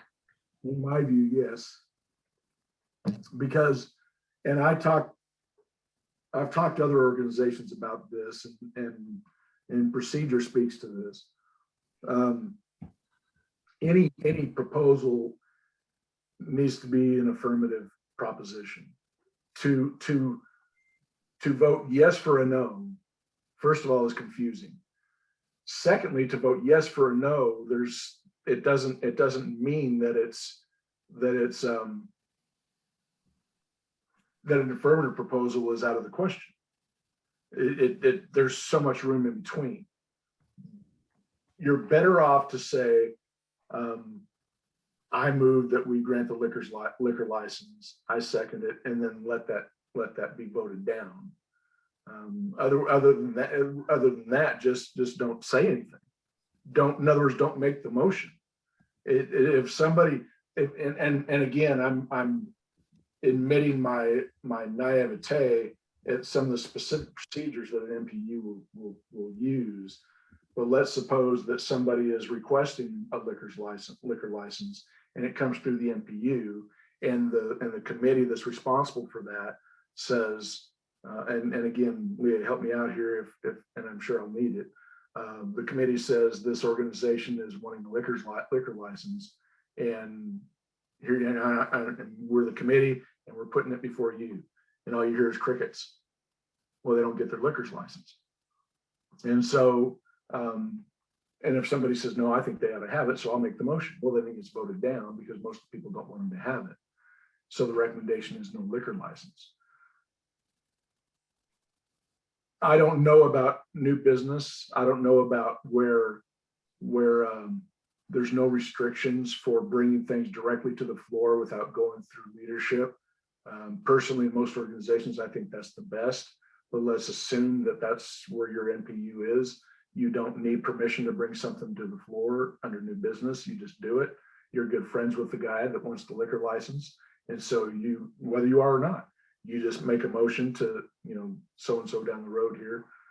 He wants a liquor license. So I make a motion that he gets that liquor license. And again, I'm going to ask for help from Leah. And that second is discussed. I think under that present scenario, the best thing is to send that to committee and have committee look at that. But to stand up and say so-and-so down the road is wanting a liquor license, and I want to stand up and say I move for non-support of the liquor license, and then it's voted in non-support. That doesn't say no. That just says that you're not saying yes. Because if you are proposing yes, there's so many other options. It can go to committee, it can be postponed, it can be amended, et cetera, et cetera. You can't just automatically leave all those possibilities out.